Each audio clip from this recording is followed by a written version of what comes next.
This podcast is a member of the Place to Be Nation family. Visit us at placetobenation.com, the only place to be in your pop culture world.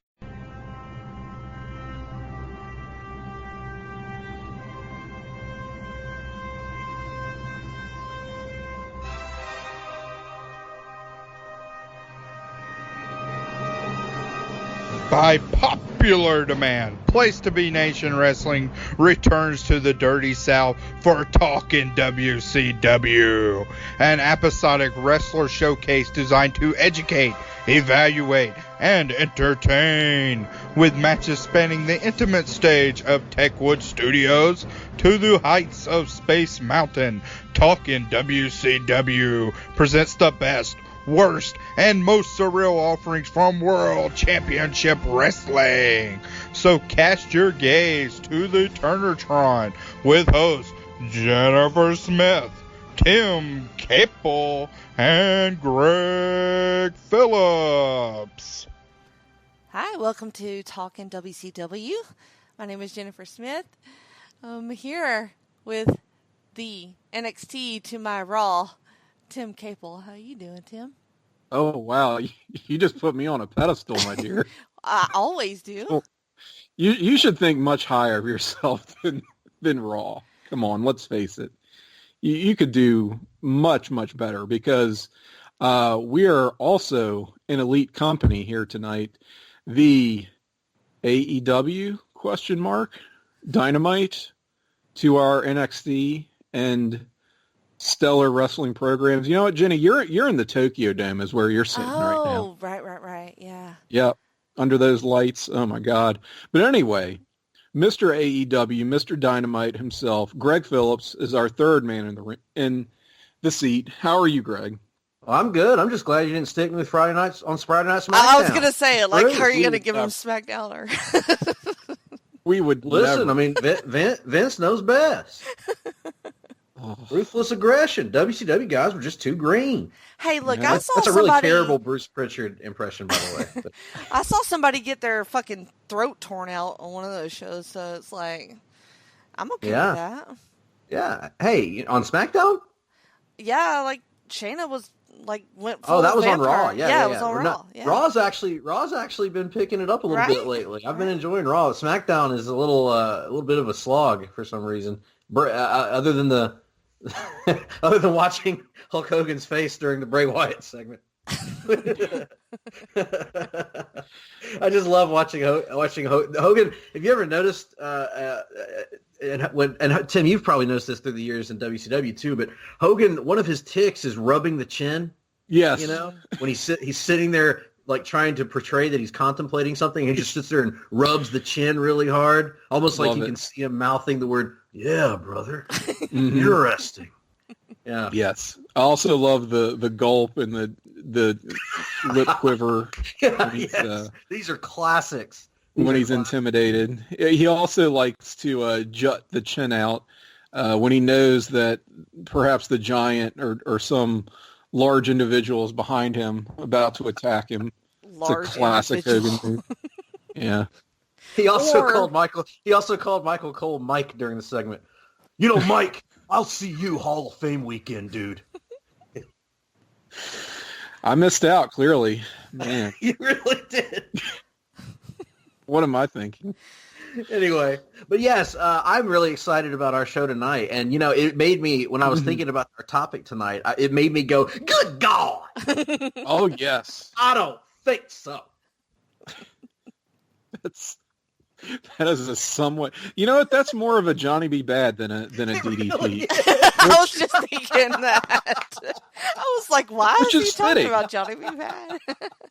Which is fitting. I mean, both men will be represented. Sure will. Now, sadly, for some of our listeners, I guess, this is not a Johnny B. Bad themed episode. It is a Diamond Dallas Page episode. Yes, as chosen by me, the DDP mark that I am. I put it off as long as I possibly could, but we're kind of running through our greatest childhood hits here, I think, Greg and myself, with making sure we check those boxes for Sting and for Bret Hart, and now we've got DDP. the jewel of the Jersey Shore, finally here. It's he. It's DDP. Exactly. And we are talking DDP on Talk'n WCW. Jenny, you made our first match selection. I did. Of Mr. Page. So. Brace yourselves. Yeah. When you brought this DDP episode up, my first thought was this match. And then I was like, I can't do that. Like, nobody would stand for that. But then I took a lot of suggestions from friends, and I looked at a couple of matches, and then I was like, you know what? Fuck them. I want to watch Halloween Havoc 1995. So that's what I'm going to do. So I picked Johnny B. Bad versus DDP for the world television title. Halloween Havoc. Did you watch the? Sorry to interrupt. No, it's Did fine. you use this as an excuse to watch the entirety of Halloween Havoc? If I would have had the time, I would have, but I didn't have the time. So, and it was really hard to stop because I just love that show. I know. And You've seen it more times than I've anyone seen I it know. A lot of times. God bless you for it. That's why I was Did you like, watch the promos before the match at least? yes. Oh, yes. And that's what made me choose it, because this is one of those really early shows that I watched a couple of years ago that, got me started on all this.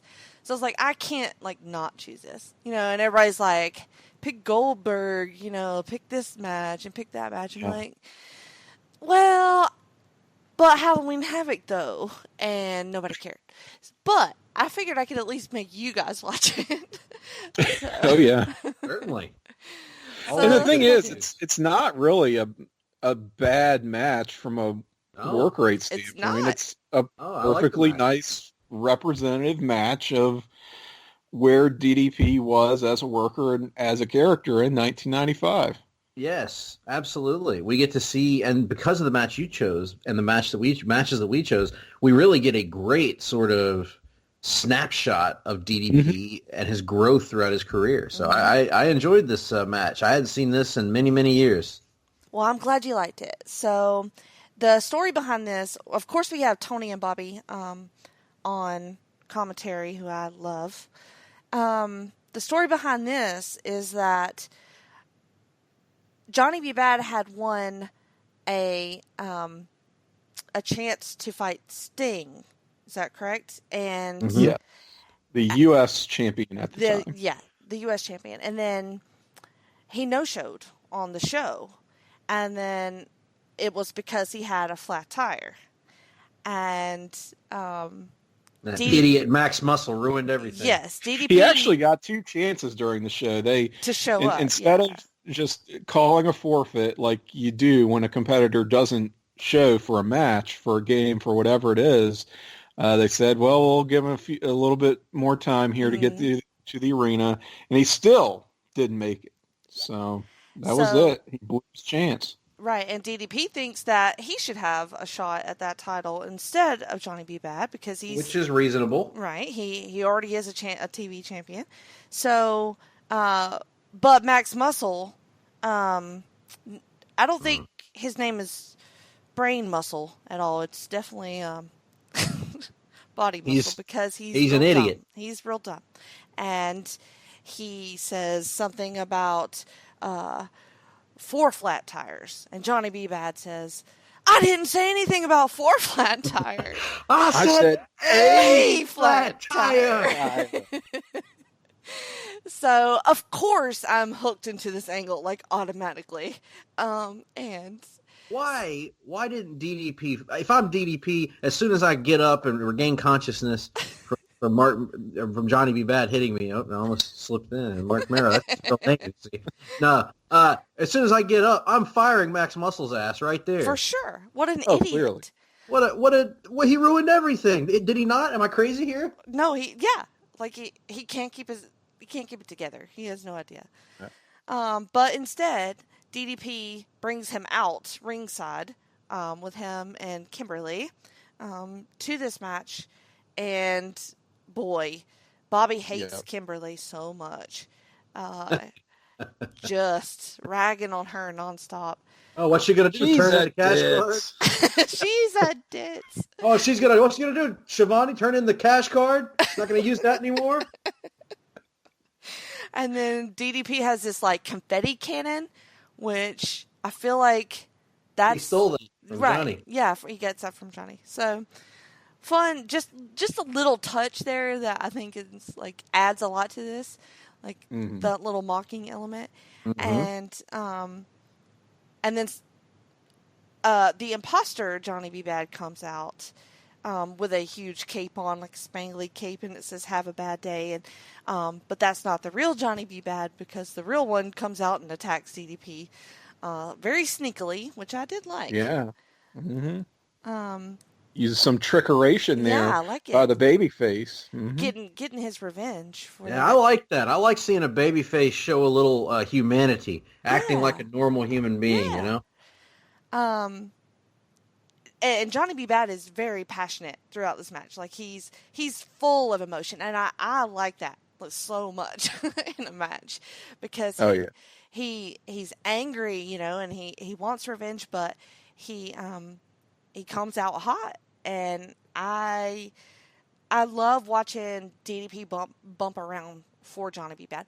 See, like, I kind of, when I was watching this, I was like, maybe I should have picked this for a Johnny B. Bad episode instead of a DDP. But then the more I watched it again, I was like, I don't know, because their chemistry really, really works together. So it's just as much, I mean, it's probably a touch more about Johnny B. Bad, but it is definitely about DDP as well.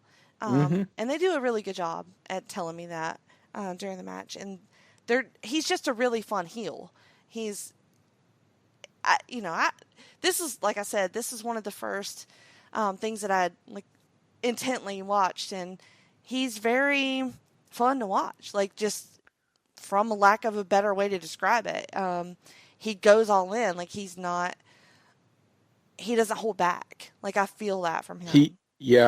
He definitely goes all in and is very committed to his character and the role that he's playing here. When, on reflecting over the course of his career, I think it was at the Hall of Fame induction for DDP a couple years back. He mentioned how when he began wrestling, which he got a very late start, right, yes. Came into wrestling as a manager in 1991, was the new manager of the Shitbirds, I believe, at the time. Yes. And that led to him managing Scott Hall as the Diamond Stud until Hall left, and then he sort of was loosely affiliated with that lower mid-card scene where you get guys like Vinny Vegas, match post Oz, right? Where the first WCW house show that I remember going, well, the second WCW house show I remember going to when I was like 9 in Florida, had a tag match with DDP and Vinny Vegas versus somebody. I don't know who. Yeah. First time I saw him. You get some Scotty Flamingo in there too, future Raven, good stuff. And he started wrestling as a way to basically keep himself employed, because he was afraid he had so little value as a manager at this time in the early 90s that he needed to be a more well-rounded performer. So he starts wrestling at the ripe age of 35. And where he's at here in 1995 is he's trying to get himself over. You know, he's now got the fundamentals down as a worker. Mm-hmm. He can hold his own in the ring, which is saying quite a lot compared to like 1991, 1992 ring worker DDP, where he's just dreadful. Here he can actually sort of go, and he's adding just so much. And what he talked about in this Hall of Fame induction speech, he was just going nuts with all of the gimmicks. He's like, I have to have the hot valet, I have to have the bodyguard, I have to have all the gaudy jewelry and shit, the cigar, like I have to be a scumbag, just pulling everything, just a kitchen sink approach to getting himself over by any means necessary, and just seeing what would stick here. So I all think of that now appeals to me also. right, and all of it's going to get over Yeah. with you. Is what it comes down to. Except for his gear, which is awful. Oh my goodness! Yeah, it's so bad. It's real bad. Yeah, especially the diamond on his ass, because it looks like a legit butthole. Yeah, and there's also a diamond on his crotch too, I believe. Yes, the crotch is okay, but like the ass one is just like, no, thank you. What are you doing? It's a very, very busy, like peach and black singlet that. Yeah, the neon colors are fine for I like the neon. But the like you said, it's just so mismatched, and like the diamonds are the wrong spots. Yeah. It's just not great. Kimberly, on the other hand, has everything in the right spot. Holy Lord! Right? Wow. Yeah, my all-time favorite. She's ballet. amazing, and I like her. And I have a weird thing about female valets for the most part, except for Sherry, but she adds more to it than most typical eye candy, on the sideline. So, and what she was more a character than a lot. Just sort of arm piece valets that wrestlers would have. I appreciate that about her. And it comes across in this match. Yeah. I remember she, earlier in this year, 95, doesn't she go on a date with Evad Dave Sullivan? No. Really? Yeah. He beat, what was it? Like they had an arm wrestling contest or something? Yeah, I think so, an arm wrestling challenge. Yep. Right, and so Dave Sullivan wins, and he gets to take the Diamond Doll out on a date now, and that was the kind of just wacky stuff that they were doing with her back then. She wasn't, she didn't mix it up like Sherry did at any point. Right. They were almost going with a modern Savage and Elizabeth thing. That's what I was thinking. With those two, but better than Liz, because Liz sucks. Shots fired. Yeah. Wow. Damn. I just always feel that way about her because I don't know. She doesn't seem to have much attitude. Kimberly does seem to have a little bit more attitude, which I enjoy. Well, she reluctantly holds up the 10. 10, yeah. DDP is asking for the yeah. By the way, I really liked that gimmick on DDP when I was a kid. The gimmick of holding up the scorecards during the match, I kind of like it too. I thought that was unique, and made him stand out because I probably wouldn't have noticed DDP as just a generic a generic lower card heel, except that he had a couple of things that would distinguish him. The scorecards were the first thing, and then the development of the diamond cutter kind of became the other thing that started making him stand out from the pack. Yes, and that's a great point and kind of a great segue, too, because the one thing he didn't have in the early part of his career was the hot finish. And now, here in 1995, we don't see it in this match, but he has debuted the diamond cutter. And he's not doing it in the way that it still hasn't gotten all the way there, I think, as a move. He's putting it on a little bit low. It's more like a headlock, and then he drops on his back, but once he starts hooking that move a little bit higher in the true cravat, as Lord Steven Regal would describe it, and snapping it off, that was the really key missing ingredient for him. And I like seeing this stage in his evolution here in 95, where he can actually work. He does have a match of some length that is worth talking about, but he's still not all the way there yet.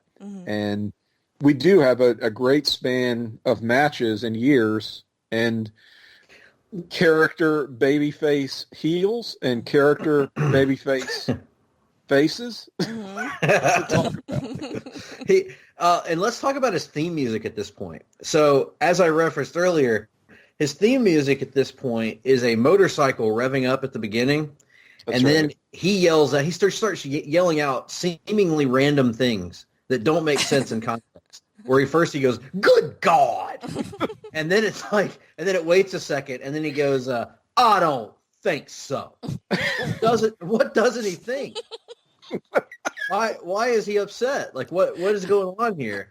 And then he comes out with a little drum beat, you know, the do do do do do do do do, almost a little Gary Glitter kind of thing going on. Mm-hmm. And then he comes to the ring to that. So what do we make of his theme song at this point? And in particular, his catchphrases? Okay, so the theme song, I'm glad you brought that up because I think some people might be wondering if they aren't familiar with this period of DDP, you would hear that and go, oh, that's a really bad network dub. And it's not. That was his legit 1995 theme. I always thought it sounded like one of those WCW ripoffs, but this one being of Alice Cooper's School's Out.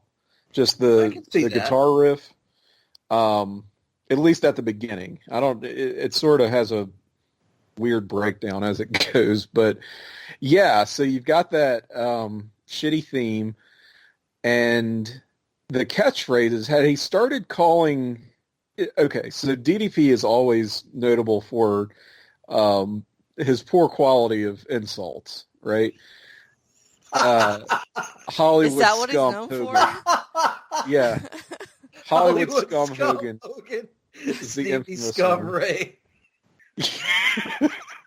Stevie Scum Ray. Oh, wow. Macho Scum. I don't know. That sounds pretty high quality to me. What are you talking about? So they're so bad they're good. Right. Yeah. Gosh. I was not expecting to talk about this. Nature Scum, yep. Nature Greg. Scum. Had he started calling dudes Monkey Boy yet? I don't know, probably. That was the big one. I think that one actually predated the Scum era. Yeah, I'm sure it did because where I became familiar with that one. So, Greg, let me take you back to WCW's Thunder and Nitro on the PlayStation. Great games with yes. With the little inset promos that you could play before selecting your characters, right? Yeah, it's where I got my Alex Wright impression from. Exactly. It's a really, really lasting impression that these things have made. I think it's in Nitro that DDP, his is something to the effect of, yo, Monkey Boy, pick me. You know you got to pick DDP. You can't pick anyone else. There's no other choice, Monkey Boy. And he says it like 2 or 3 times in this little, not even 30-second promo within the game. And I had never heard that expression before. I'd never heard him say that at the time of playing the game. But I think he was still technically like a heel character, but by the time the game had come out, he had turned face. So it was a little bit confusing. Right. And I think that also the case with that game, if I'm not mistaken, was they had Sting in there. It's either that game or WCW versus World where they had Sting in there and he cuts a promo, but it was clearly recorded during the time when Sting wasn't cutting promos, when he wasn't talking. Because, like, right. It's very weird and, like, he doesn't seem to know what to do in it, you know? Like, it's like right in the beginning. He doesn't know how to talk, really.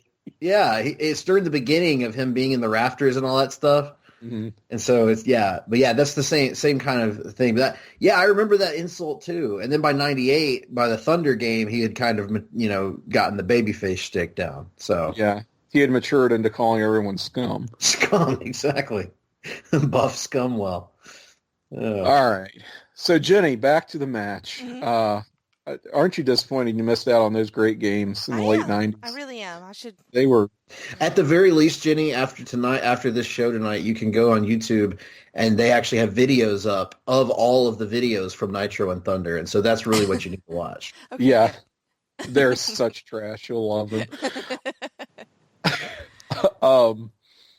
So I thought DDP had some pretty decent offense in this match. Mm-hmm. Like, he's busting out actual moves between occasional rest holds, admittedly, but kind of a long match, so to be expected. It is a bit of a long match, right? Yeah. Tony and Bobby do a really good job at covering some of that, and Bobby and Tony also call out what Tim's talking about there with the evolution of Diamond Dallas Page's moveset. Brain says this guy's been working hard. He's added a lot to his repertoire. He does get a bucket on his head at one point, though, which is really fun for me. And also allows Tony to work in the Buckethead reference to Arn Anderson. He should have said, "Oh, is that a minnow bucket?" Just the bust on J.J. Dillon. And then towards the end, it gets Max Muscle starts interfering more and more in the match because they're tiring. Like, they've been working for a while. And Johnny B. Bad knocks him down. Well, he knocks into DDP. DDP knocks Max Muscle off. And then he goes they for the almost roll-up. have a they almost have the miscommunication because Max Muscle's been fucking up throughout the entire match. Max Muscle's a dumb son of a bitch. Yes, he was he reminded me of, what was the line at the end of you remember that movie Pain and Gain, where The Rock and Marky Mark get super yoked out of their minds. And there's a line at the end, like, they were big, dumb motherfuckers and they got what they deserved. Something like that. Yeah, something like that. But he kept really kind of line. interfering, and then Max accidentally hits CDP, and when Johnny B. Bad ducks, and then he knocks Max down, and then he goes for the cover and gets the win and wins the title. So the crowd was super hot during all of this. They were, like, really into it, and they popped huge when Johnny B. Bad won. So it added a lot to it, you know. It was really fun to watch. I really like this match. And we get to see the Bad Day, which, as I understand, was weirdly enough, was actually a combination move, as Tony was describing it, which is the sunset flip or somersault plancha onto the outside, roll the guy back in the ring, and then do a slingshot splash onto them. Right. And Tony is flabbergasted that DDP kicked out of the Bad Day. Yes. But not to be afraid, because he stands up, does Johnny B. Bad, and he signals to the crowd, and Tony excitedly yells, "It's time for the Tutti Frutti!" And indeed, he doesn't nail DDP with the Tutti Frutti. He instead nails Max Muscle with the Tutti Frutti, which incapacitates Muscle and sets up the roll up finish. Now, or the clothesline finish. Sorry, and so here's my question. I swear to God, I remember that move at some point being called the kiss that don't miss. So when did it turn from the Tutti Frutti into the kiss that don't miss, or did it go from the kiss that don't miss into Maybe Tony just made that shit up. No, because I remember it was also called the Tutti Frutti at some point. But maybe Tony was having a flashback, or maybe my timeline's messed up in my head. Maybe the kiss that don't miss was very brief. I don't know. So I think that the kiss that don't miss was when he was doing, like, early Johnny B. Bad. So when he was doing the really hard leaning into Little Richard gimmick, where he was more like a space alien than anything. And that was like one of his two moves, right? He did that, and he did the sunset flip off the top where he the Bad Moon. I remember the bad moon. Didn't he also have a move called the Bad Mood? Oh, maybe that's what it was called. Yeah, maybe I just misunderstood it all those years. No, I think that makes sense. I think there was a bad moon and a bad mood. Boy, that would be hard to tell on commentary. God forbid you get JR on that. There's a We bad, have something. maybe bad mood. I'm actually thinking bad attitude. Oh, I God. don't fucking. No He wonder had they a- changed it to Tutti Frutti. Yeah, I mean, can't he call had the, everything bad. Yeah, Look, it's here's the, what we need to. It's the bad milkshake from Sonic.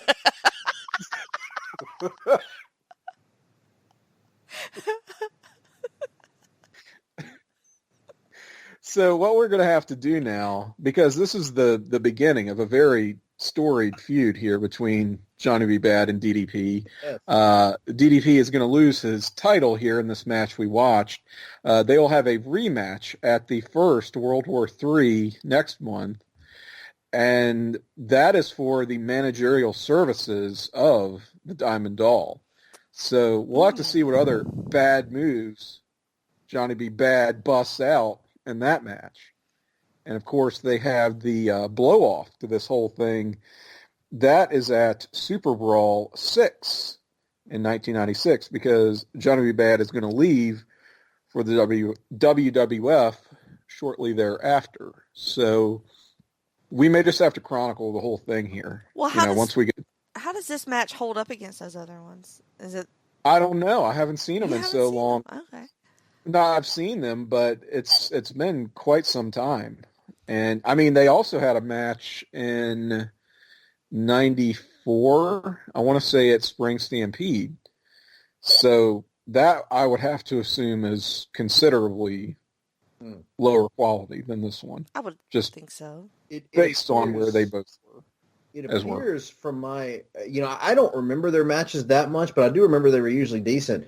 I'm looking at a video here that appears to confirm our theory that the Kiss That Don't Miss was from earlier in Johnny B. Bad's WCW career. Yeah. So, I mean, we've solved a powerful mystery for me here today. I don't think there's enough time for the Tutti Frutti to turn into the Kiss That Don't Miss because he's not going to be around much longer. No, So you're I right. think He only lasts a few more months. This is his last feud before he departs for the World Wrestling Federation. Yeah, so it must have been the other way around. The Kiss That Don't Miss became the Tutti Frutti. Yep. Or else Tony Schiavone was just having a seizure. I was going to say, I feel like Tony just made that up. How awesome would it be if he just yells that? It's not even, it's not even the name of anything. It's time for the long, tall Sally. Actually, that's not a bad name for a wrestler. I like it, actually, yeah. That works. Imagine Morrow shouting that during a takeover. He's applying the long, tall Sally. I can hear it. That's Adam Cole's new finisher. Oh, shit. The way 1990s rappers. I mean, is it really any worse than some of these other random-ass really moves? not, no. No. Watch a Zack Sabre Jr. match sometime and try to make any sense out of the names of his holds. It's the deoxyribonucleic acid. Are all of I have Britt to say Baker's moves, are they dentist related? They're all dentist related, yes. The Yeah. ocular Mhm. assault or whatever. Oh, my God. Ocular mandibular assault, something like that. Yeah. Okay, so 1916 DDT. I shake my head every time I hear that. What does that mean? What does that possibly have to do with anything? We're going to go back in time to 1916! Your weird historical references are just, they're going to be lost on wrestling fans, let's face it. All right. Getting back to action here. Did we have anything else to say about that classic in 1995? No, I don't think so. No, it was a kiss that didn't miss, that's for sure. Yeah, it was a Tutti Frutti. Good match. Right. Okay, so I chose our next match, and it comes to us not quite 2 years later, but from the year of 1997. So we looked at heel DDP. This is somewhat fresh face-turned DDP. It is from April the 6th, Tupelo, Mississippi, Tupelo Coliseum, Spring Stampede. Yep, it's a big one. Diamond Dallas Page versus Macho Man Randy Savage, and this is a no DQ match, which I don't remember this being no DQ. I really don't. Yeah, I didn't remember that either. I know they had what, 3 pay-per-view matches that year. Yes, and I think all of them may have been no DQ stipulations. I can't. The Halloween Havoc one, which I came very close to picking. Yeah, Falls Count Anywhere, I think. It's actually a last man. It's funny, the network labels it a last man standing match, which is not a term that WCW used. I think that WCW probably would have called it a Texas death match, right? Yes. Yeah, or a Las Vegas death match. Wherever the city was, yeah. Right. The Carson City Silver Dollar match. Carson City Silver Dollar death match, right? But that's very, very good, and it's your basic last man standing match, but it doesn't have all those stand around, wait, and count. They didn't really do that back then. So I came real close to choosing that one. They also had a match at Great American Bash '97. That one I remember as being very good also, but probably the lesser of the 3 for different reasons. So anyway, this kicks off their rivalry, and this is really considered the match that puts DDP on the map. So he had rounded that corner as a character. Backing up a little bit, he had a pretty decent 1996 as a character heel. Was sort of holding down the mid-card, doing his heel shtick, doing the diamond cutter. That move had gotten pretty solidly over. He wins the Battle Bowl in 1996. I know one of your favorites, Greg. Yes. Tremendous stuff there. Gets the Battle Bowl ring. Now, a Battle Bowl win never meant anything to anyone in WCW or to WCW fans. No one cared. But for some reason, WCW was rather committed to pushing him after this Battle Bowl win. Didn't he have a mysterious benefactor as well that was rumored to be Ted DiBiase? Yes. So after definitively losing the feud to Johnny B. Bad, he loses all of his millions. So that was another part of his heel character, is that he's this scumbag millionaire, and he put that money on the line and lost it when he lost that feud to Johnny B. Bad, and then Johnny B. Bad left the company. So that looked kind of bad. Perhaps they would have chosen differently had they known he was on his way out. Who knows? Knowing WCW, they actually gave him $13 million to really sell the angle right before he leaves. So he lost his woman, he lost his title, he lost his money.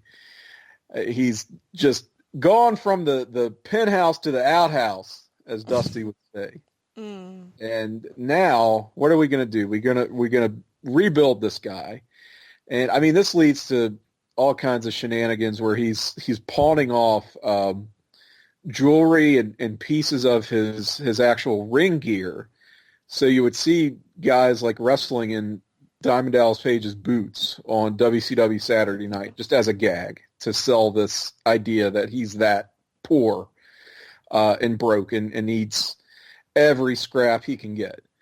So he wins the Battle Bowl ring, has this mysterious benefactor who's being teased.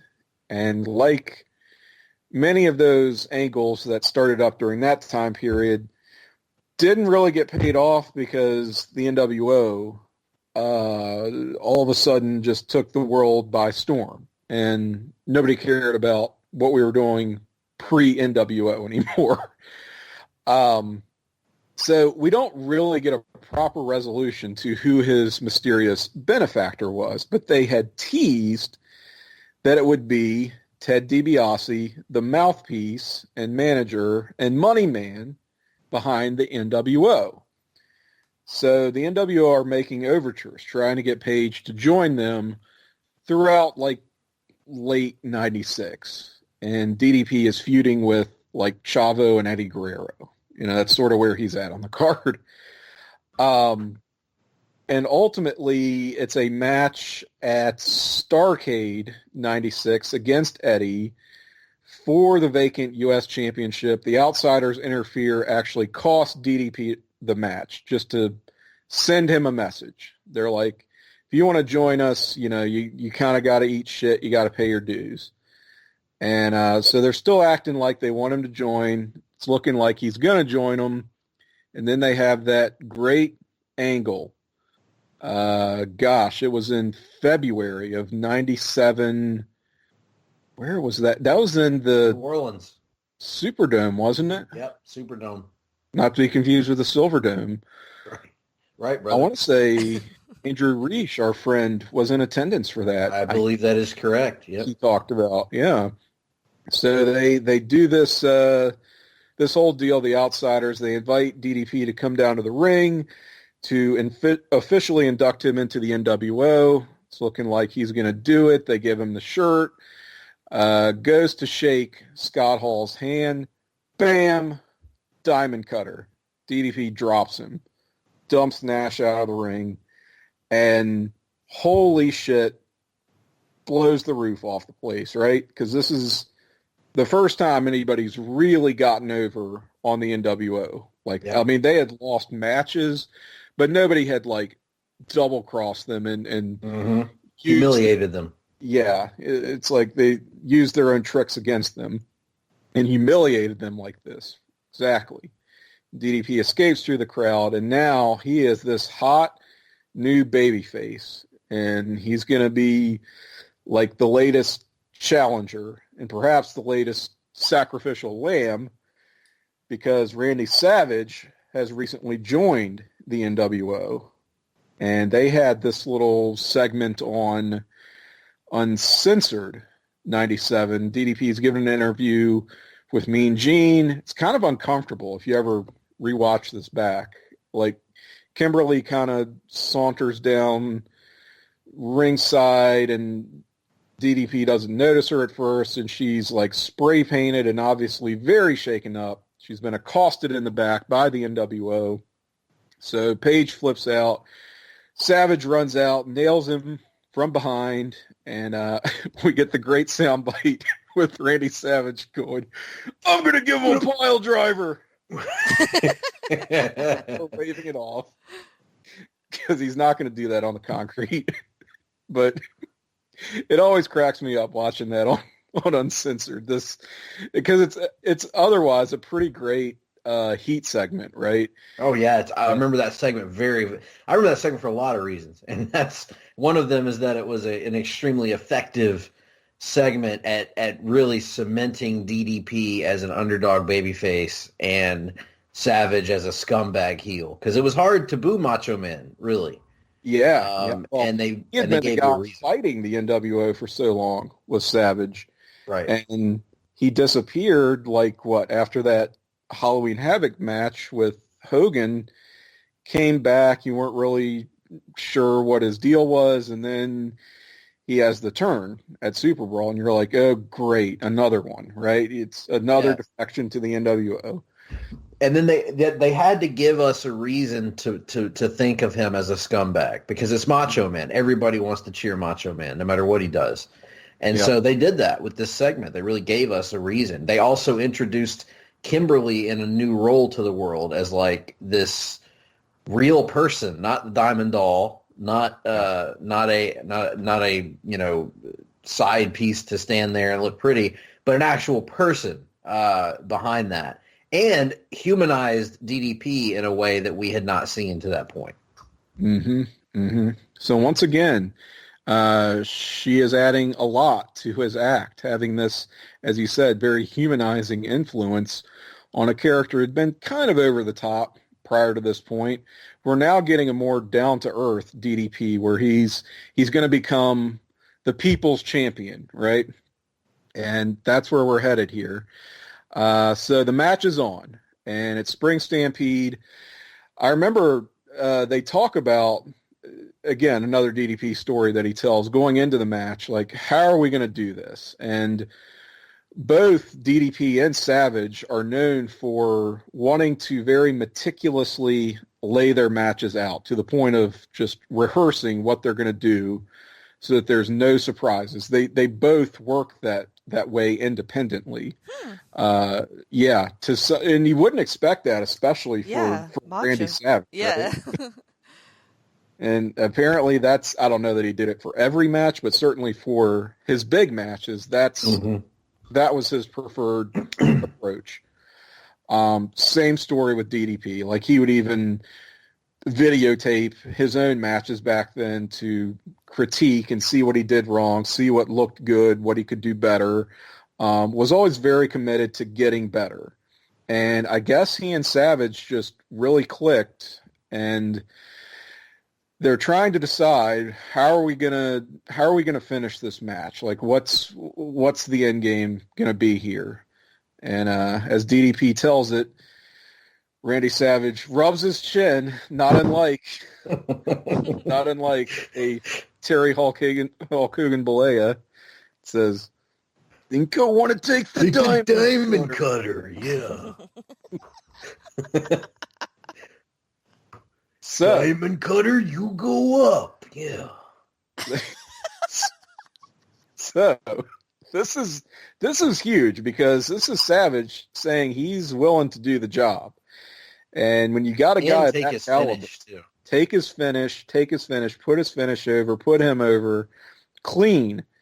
Not a lot of these top guys in WCW are known for that. So when they're willing to lose, you take them up. It doesn't really work for me, brother.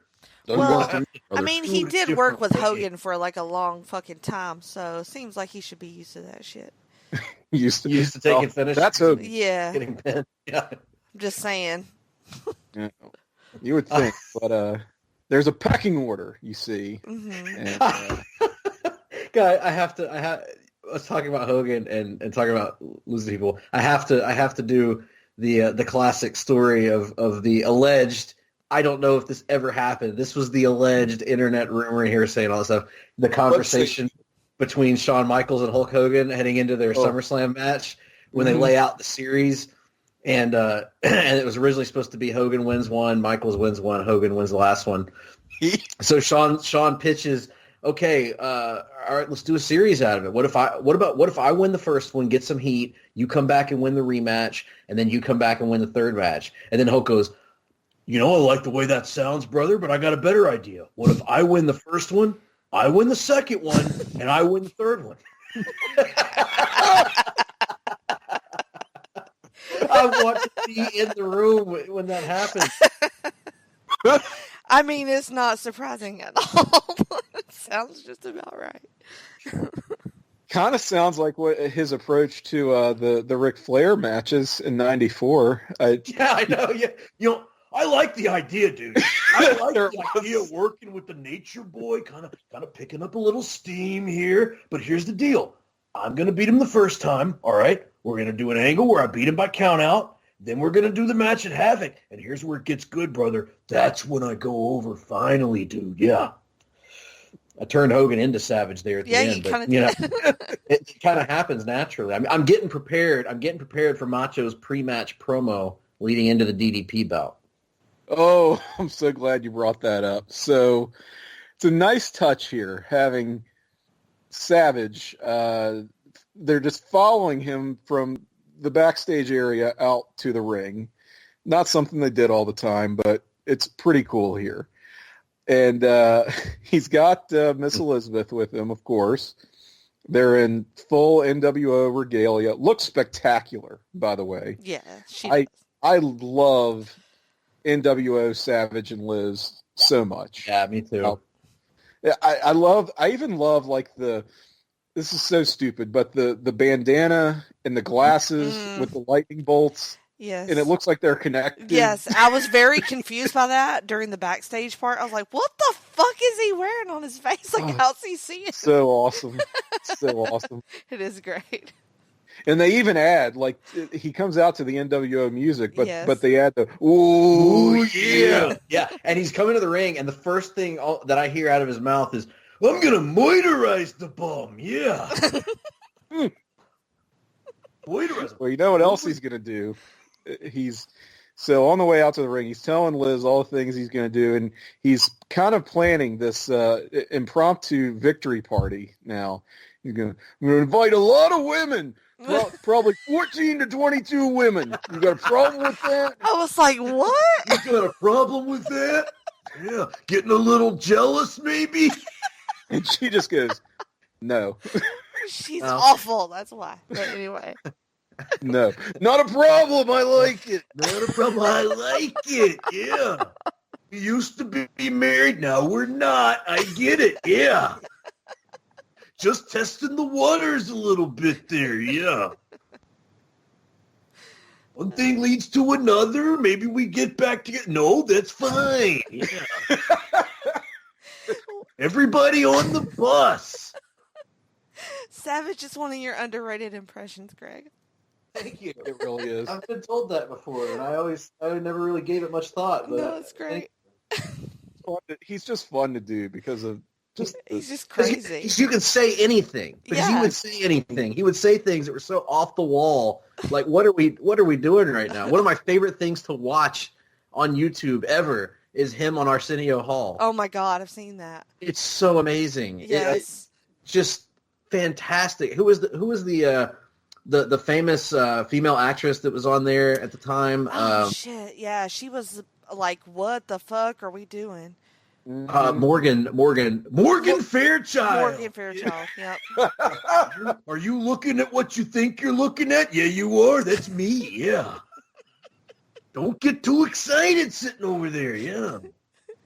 Doesn't he like walk out like I can't about remember. halfway through it or something? He just, I don't know. He gets distracted by something shiny. Morgan Fairchild. It's so funny bringing up that name. I'm reminded of a story where we had rented a movie, and some of my dumbass neighbors, I used to like babysit their kid back in the day. The mom was such an idiot. She goes, "Oh, you're gonna watch this Morgan Freeman movie?" Yeah, Morgan Freeman. She's so pretty. Why do you remember that? That's so I random. don't know. Every time someone mentions Morgan Fairchild, I think of that story, though. I mean, Morgan Freeman is pretty in Right? his own way. Yeah. In his own way. Anyway, I mean, Savage actually does say 14 to 22 women, so Yeah. it makes the case where you can say anything, and God only knows if you're making it up or if it's an actual Randy Savage quote. Right. I'm nigh invulnerable when I'm blasted. That does sound like something he would say. The focused totality of my telepathic power. I know you thought I was Strife, but I'm actually Cable. Yeah. Tricked you a few times, didn't I? Thought I was the ex-Connie, so I can't say the damn word.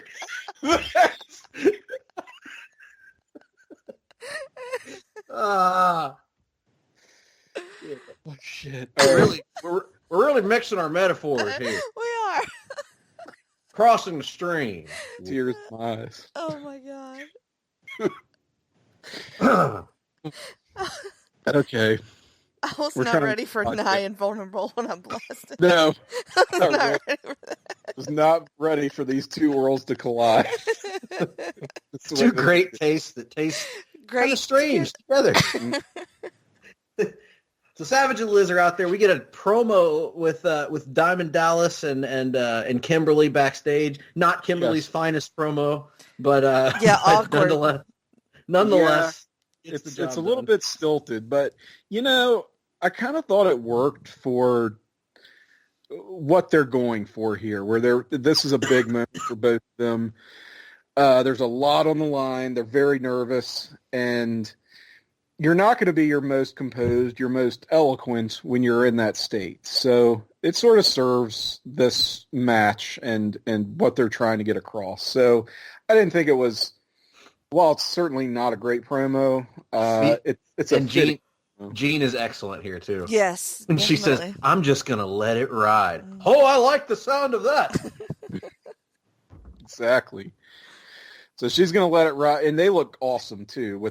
She looks amazing. Kind of, yeah, and they're sort of matching, right? And DDP's got the leather vest and the Diamond Mine T-shirt. I've still got that T-shirt somewhere. One of 3 DDP shirts that I purchased back in the day. What a mark! And it kind of, oh, absolutely.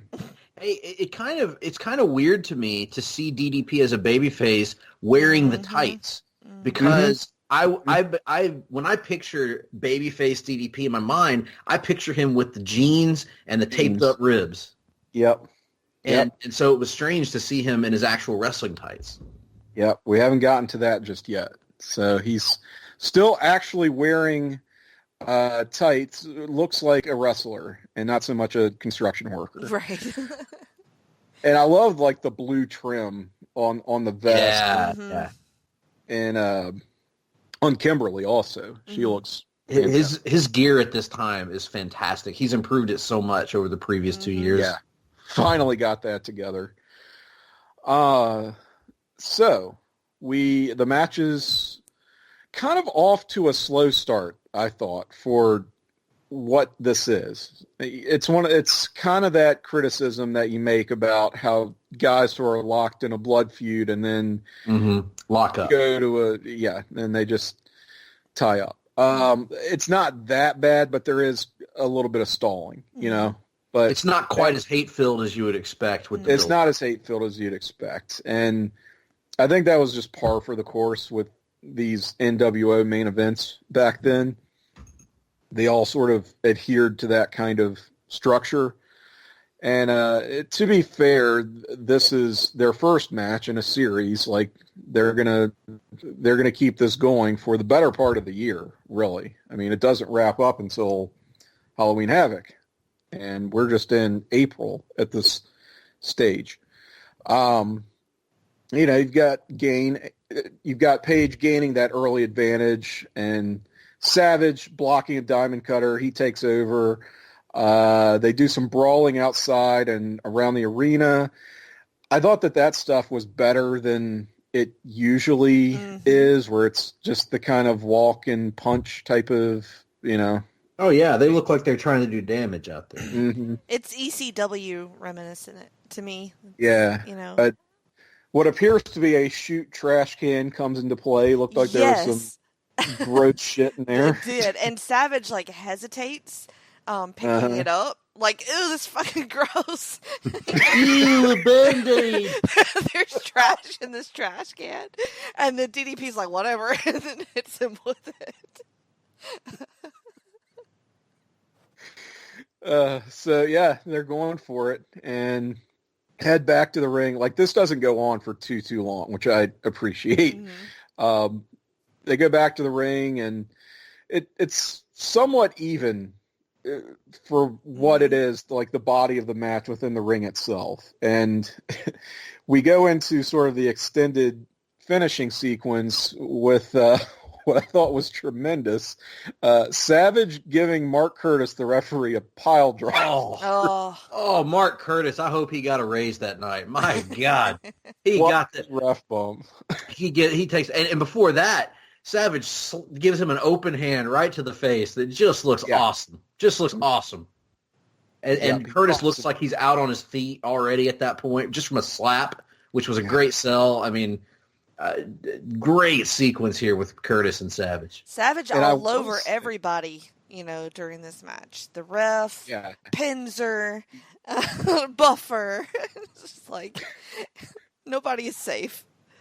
He is a wild man. And that's heel NWO Savage. That's part of what I love about him so much. Is just he is so unrestrained. You don't know what he's going to do.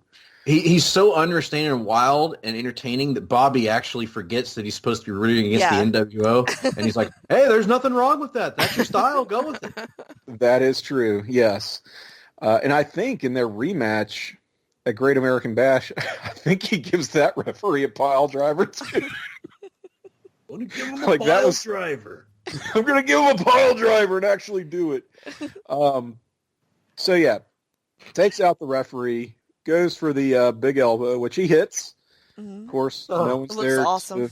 Looks awesome. Oh my gosh, best elbow ever. And we've got to talk about one thing coming up when we get a replacement ref, but I'll let you get there, Tim. Okay, so no referee to make the count for Savage, obviously. Sort of, I don't know. I was a little bit. Here's where I start to. I had a unexpected takeaway rewatching this match. One was that Savage getting the elbow on Page, like he basically got the visual pin, right? Mm-hmm. So you're like, not so sure how great I feel about that. He goes to pick Page up. DDP slips behind the back, catches him, diamond cutter out of nowhere. Wicked looking diamond cutter too. Great sell by Savage. A little bit of a delayed cover, so you're thinking this is buying Savage time to kick out here because we get a replacement referee in Nick Patrick. Ugh. Well, your favorite, Jenny. Not even commenting on Nick Patrick's skills as a referee. He's a fine ref. I have no issues with him per se outside of Starrcade. But what in the name of all that's holy is going on with Nick Patrick's look at this time? I was like, this is what the hell, Nick Patrick. It's very it's kind of peak Kenny Powers, Nick Patrick. Kenny Powers with the cutoff sleeves, but with the large earrings hanging. Like what is this look? Wasn't he pretty firmly in the NWO's pocket? I was going to say that's his heel look. He was like the heel NWO referee, but he somewhat reluctantly does make the count for DDP, who gets the 1-2-3 clean pin over Randy Savage. Now it's interesting regarding the NWO referee thing. So like that's his heel look, but like all the guys in the NWO actually look cooler than they did when they were baby faces, except Nick Patrick, who looks 1,000 times worse than he ever did as a baby face. He thinks he looks cool, Greg. I know he's a heel and all that, but my God. I mean, you got Kevin Nash who's out here being like the coolest dude in the room all the time, and then you got Kenny Powers at referee. Well, you do get a Kevin Nash appearance here because Kevin Nash takes issue with this decision, and he powerbombs Nick Patrick. Good. Exactly. So we get a lot of referee abuse in this match, is what I'm saying. I actually didn't like this as much as I remembered, and that's kind of why I picked it, because I thought it would give us some interesting talking points. It does put DDP over. It's a huge moment for him. Mm-hmm. Only problem is, on commentary, they kind of bury it by talking about literally anything but his big win. Like he gets the 3 count, and then Kevin Nash comes out, like all these NWO guys come out to the ring. Page is still kind of not fully recovered, laying on the mat. Is lying prone. Kimberly's coming to his aid. She's about to get assaulted by Randy Savage. Eric Bischoff, of all people, saves Kimberly from being punched by Randy Savage. Like, it just sort of, it felt like, we'll put the guy over, but we're going to hold our nose and do as much as possible. Like, however, Bobby, to his credit, the last thing that happens before the show goes out the air is Bobby talks about how, well, they can say what they want, but Diamond Dallas Page beat Randy Savage tonight. He hit him with the diamond cutter, and he beat him. And so I did think that was good, at least. That does help, yeah. I did think that was good. I do agree that the post-match should have focused more on DDP. He should have at least gotten a moment to celebrate before the NWO made their presence known. Or just like have him and Kimberly escape through the crowd or something. Yeah. Like they get away, they just slip out the back. I didn't understand Kevin Nash coming out before the finish and just standing there in the aisleway. Yeah. It's like, is he? Well, I think he was kind of making sure that Nick didn't do what he was supposed to do. You know what I mean? Like. Yeah. But I guess that's my point. It just intimidating. It all of the focus. It just put all of the focus on the NWO and all their stupid infighting and who could give a shit. In 1997. Also, is this the longest finisher cell before a pinfall other than Triple H and Booker T at that one WrestleMania? Where it reminded me of that because in my mind, it might even be longer, but in my mind's eye. My memory of it is Triple H hits the pedigree in that match. They both lay there. World War II happens. All of our soldiers come home, and then Triple H covers him and still gets the 3 count. Right. Yeah. I think Korea and Vietnam happened between like the 1, 2, and 3. Yeah. So point being, it is a very long wait between the pinfall, but it's kind of refreshing in a way that the finisher was that powerful. They really put it over as the end. If he hits it, nobody's going to kick out of this. And so, also Nick had to decide what he was going to do. He's hesitating. If he's going to count it or not. Yeah, and thankfully he gets dumped on his back by Kevin Nash as he deserved. And now it's too bad Mark Curtis wasn't still there to take a bump as well from Nash. But so the NWO gets in there, and my God, how I had forgotten that they had started the NWO dissension. They would go back to this angle no fewer than 5 times over the next calendar year. The NWO would not split until a calendar year after this. Yep. Yeah, Ridiculous. I mean, this doesn't, and that's the thing. This doesn't go anywhere. It's just it just feels like we need a way to end the show, and we need a way to not focus on Randy Savage doing the job. Is what it felt like, and that's what bothered. Like, I'm cool with the Diamond Cutter being put over so strong, and that long ass delay before the pinfall. That's cool, but the rest of this stuff was just sort of, it left a bad taste in my mouth that I just did not expect. Well, especially since we know that it didn't go anywhere. Like, I think that if the NWO had split up that next night or something, or there had not split up, but if Savage had been kicked out of the NWO the next night or something, I probably wouldn't have had as big a problem with this because I was like, okay, it was all in service of a bigger story.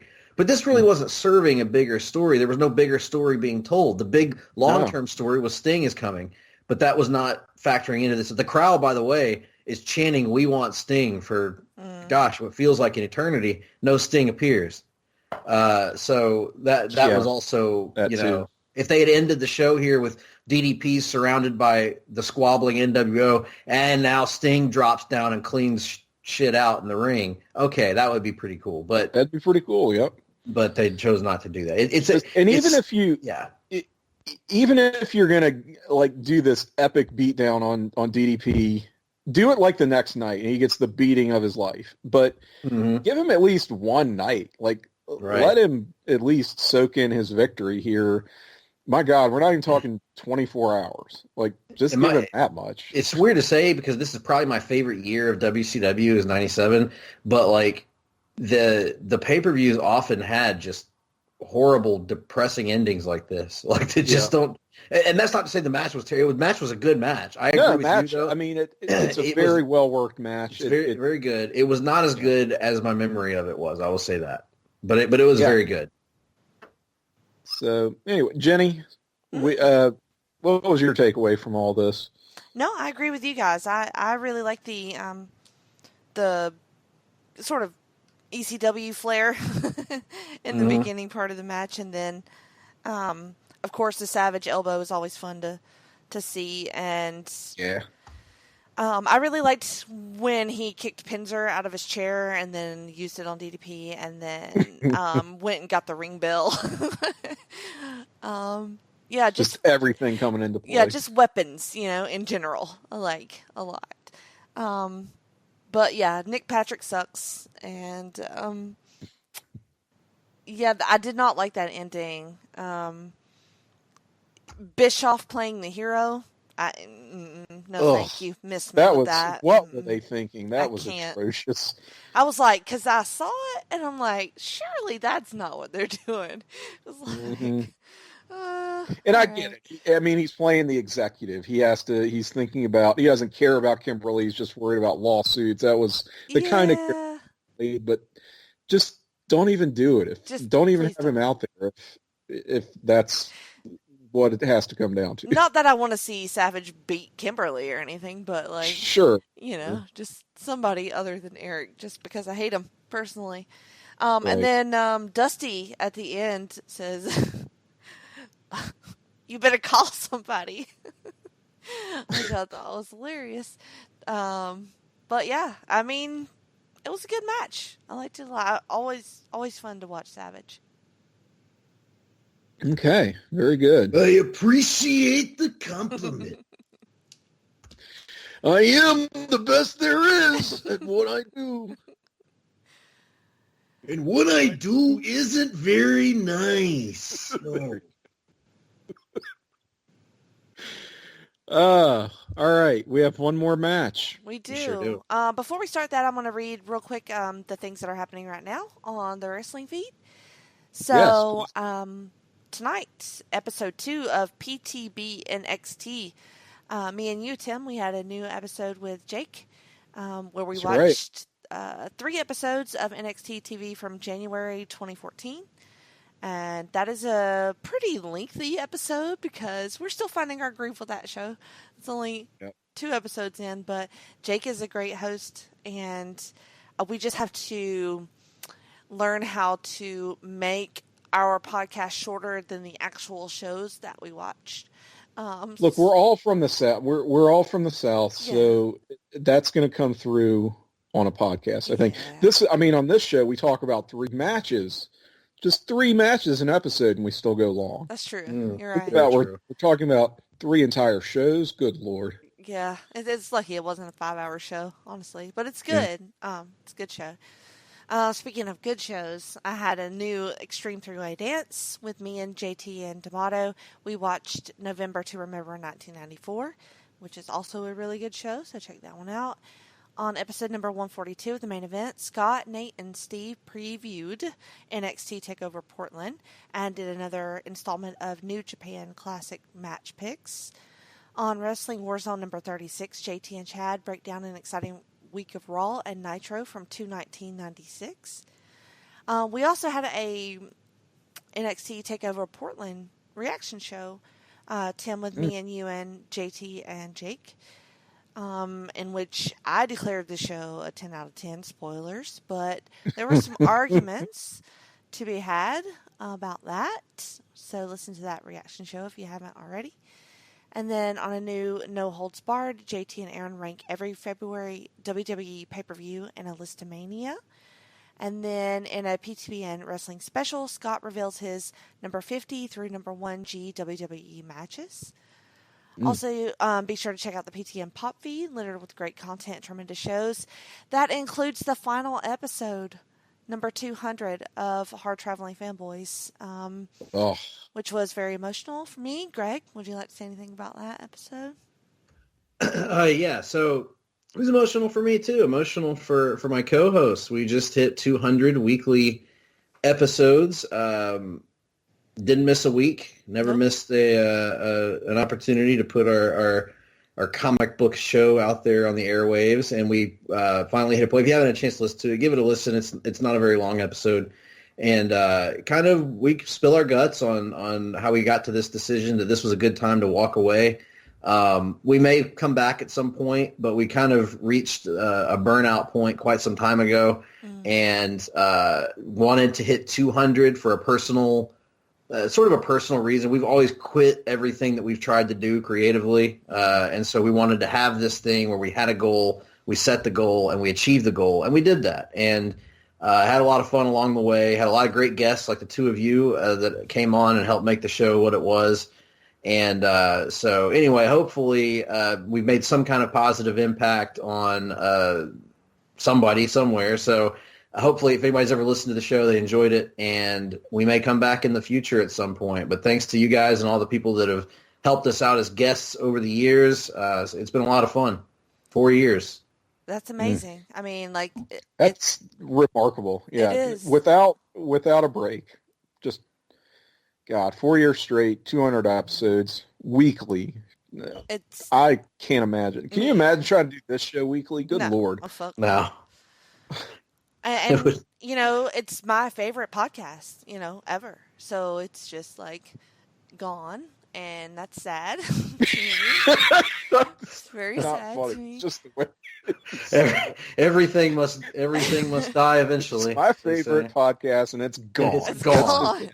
Yeah. So maybe I'll just do a re-listen, like, you know, a favorite rewatch. You know, just go back and start from the beginning, and you know, tweet you things that you won't remember ever having said. So you know, it's funny. Nick and I were talking about that very thing because we stopped a long time ago listening to our own show. Right. So I haven't listened to an HTF since probably 2017. So, like, he was saying, we should go back and listen to some of the old episodes and just hear how the show changed over the years. You should. It's real good. Well, I appreciate it. Yeah, I'm glad and it's been cool seeing some of the comments that people have left us, both publicly and privately, about the show. So that's been kind of cool to see. So I'm just glad we had some sort of a positive impact on some folks for a show that was essentially, when we originally thought of it, just us taking our phone conversations and turning it into a show. So, well, that's what makes it great, though. Personally significant for me too, just selfishly. I mean, that's kind of where I got my start in podcasting. You know, Same. Prior to HTF proper, I remember doing some of those rather unique roundtables with just the Nick reciting the Orange Lantern Oath 500 times during the course of the Orange episode. Yes, that's a memorable one. And then when you guys started HTF, just being a guest before I was doing any regular podcasts of my own, it's kind of cut my teeth on the art of podcasting. So always near and dear to my heart, and I really appreciate you guys for just giving me a forum on the occasions that you did. So, well, we were very much the Obi-Wans in this scenario, and we have been slain and taken over. So you guys have surpassed the teachers at this point. So never. Mm-mm. We will not be the chosen ones. I am now a Force ghost, or as Harrison Ford would say, "What the fuck is a Force ghost?"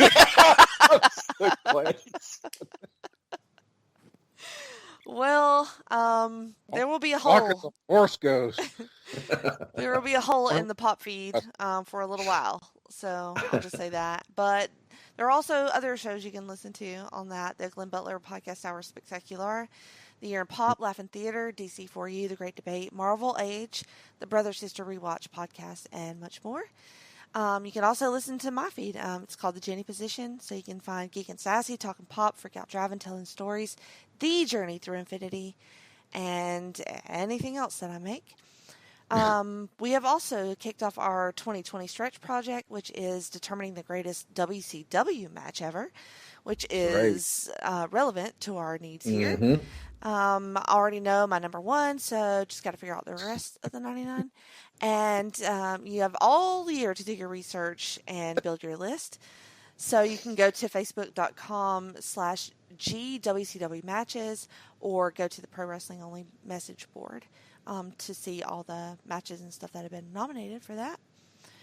If anybody is interested in joining our 2020 wrestling pay-per-view pick'em pool, you can still let us know that you want in, so you can compete and win cash prizes every month for picking the winners of the pay-per-views. It's a lot of fun. You can also check out PlaceBeNation.com each and every day. We have new voices and fresh takes, bringing you articles on topics in the worlds of wrestling, sports, and pop culture, including Trent's SmackDown on Fox report, This Week in the WWE by John Crow, Polly's perspective, and Ben's unpopular opinion, and veteran columns like Glenn Butler's weekly walk around the web. Also, if if you're doing online shopping at Amazon.com, be sure to click on the Amazon banner on the right side of Place to Be Nation homepage, and it takes you right to Amazon and helps out P2PM with no cost to you. So, as a holder of many unpopular opinions myself, I am a fan of the unpopular opinions column on Place to Be Nation. So I good think you'd stuff be in the there. minority, according to his last article, which seemed to get a lot of heat. Yes, I agree with his unpopular opinion. What was the last one? It was, So, oh yeah, go ahead. The John Cena Yes! Umaga Last Man Standing is Yes. not one of the greatest matches of all time, Yes. which I would agree with I him would on. agree with that. I would agree with that wholeheartedly. I think it's a great match.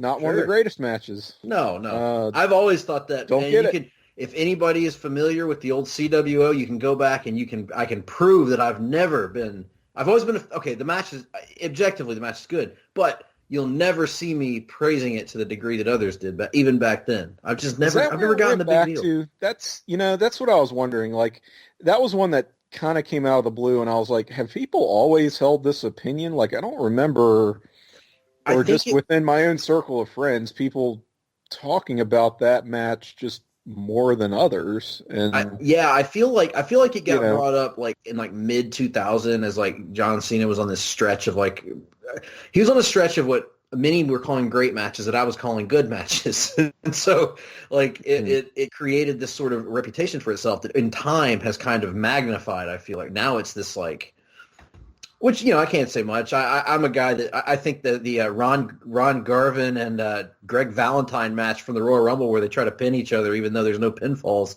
is an awesome match. Hey, you know what? I think that's been picking up steam in recent years. So maybe you're ahead of the curve there.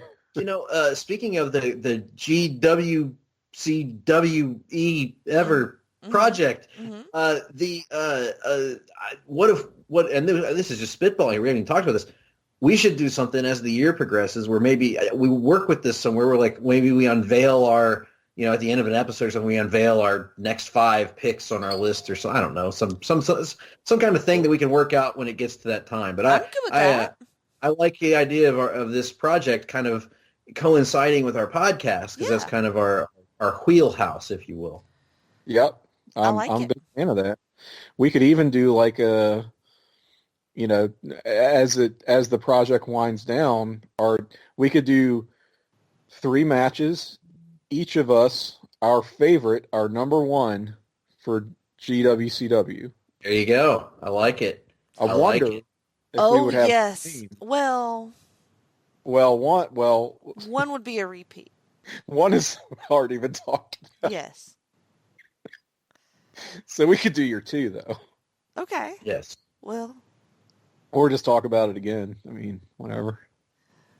Y'all would let me talk about the monster truck match I was going to say Hulk Hogan versus the Giant from the roof of Cobo Hall. I mean, that's probably what's going to be number 2. That's going to be number 2, yeah. We would need to talk about it. Well, I think I've already said on here what my number 1 is going to be. Now, I have to do some watching, some footage review, some Flair Steamboat watching to sort of fully put my opinion across. But I've been pretty comfortable in my Ray versus Eddie from Halloween Havoc as my number 1 favorite WCW match. But I'll have to revisit Flair and Steamboat series to really cement that opinion. But that's where I think I'm leaning right now. Okay. All right. Look forward to that then. Yeah. Well, another match that could be a dark horse for this GWCW ballot. Probably not, but okay. No, don't think so. It is from the April 26th, 1999 Nitro. It's in Fargo, North Dakota, because this is where we have Nitros in the late 90s. Greg, you chose this match. What is it, sir? This match is Diamond Dallas Page defending the WCW World Heavyweight Championship against a man who had recently returned within the last few weeks, in fact, and that is the man called Sting. And this is on the April 26, 1999 edition of Nitro. You just wanted to get another Sting match in. Pretty sure. Of course I did. I always want to work in a Sting match where I can. And especially a Sting match where he's wearing those god-awful taped boots. Yes, the white boot era of Sting. Why did he do that? It's like as his work rate and his motivation increased, yes, the quality of his ring attire seemed to decrease. I like his even with the taped boots? I like the tape boots. I like the skeleton hands on the Sting ass. You know, like they're grabbing his ass, or what? It's not skeleton hands, but that's what it looks like. Yeah. I will say, like, his hair has never been better. His hair is amazing. Yeah, his hair is magnificent in this match. The hair is on point here. Yes, that's true.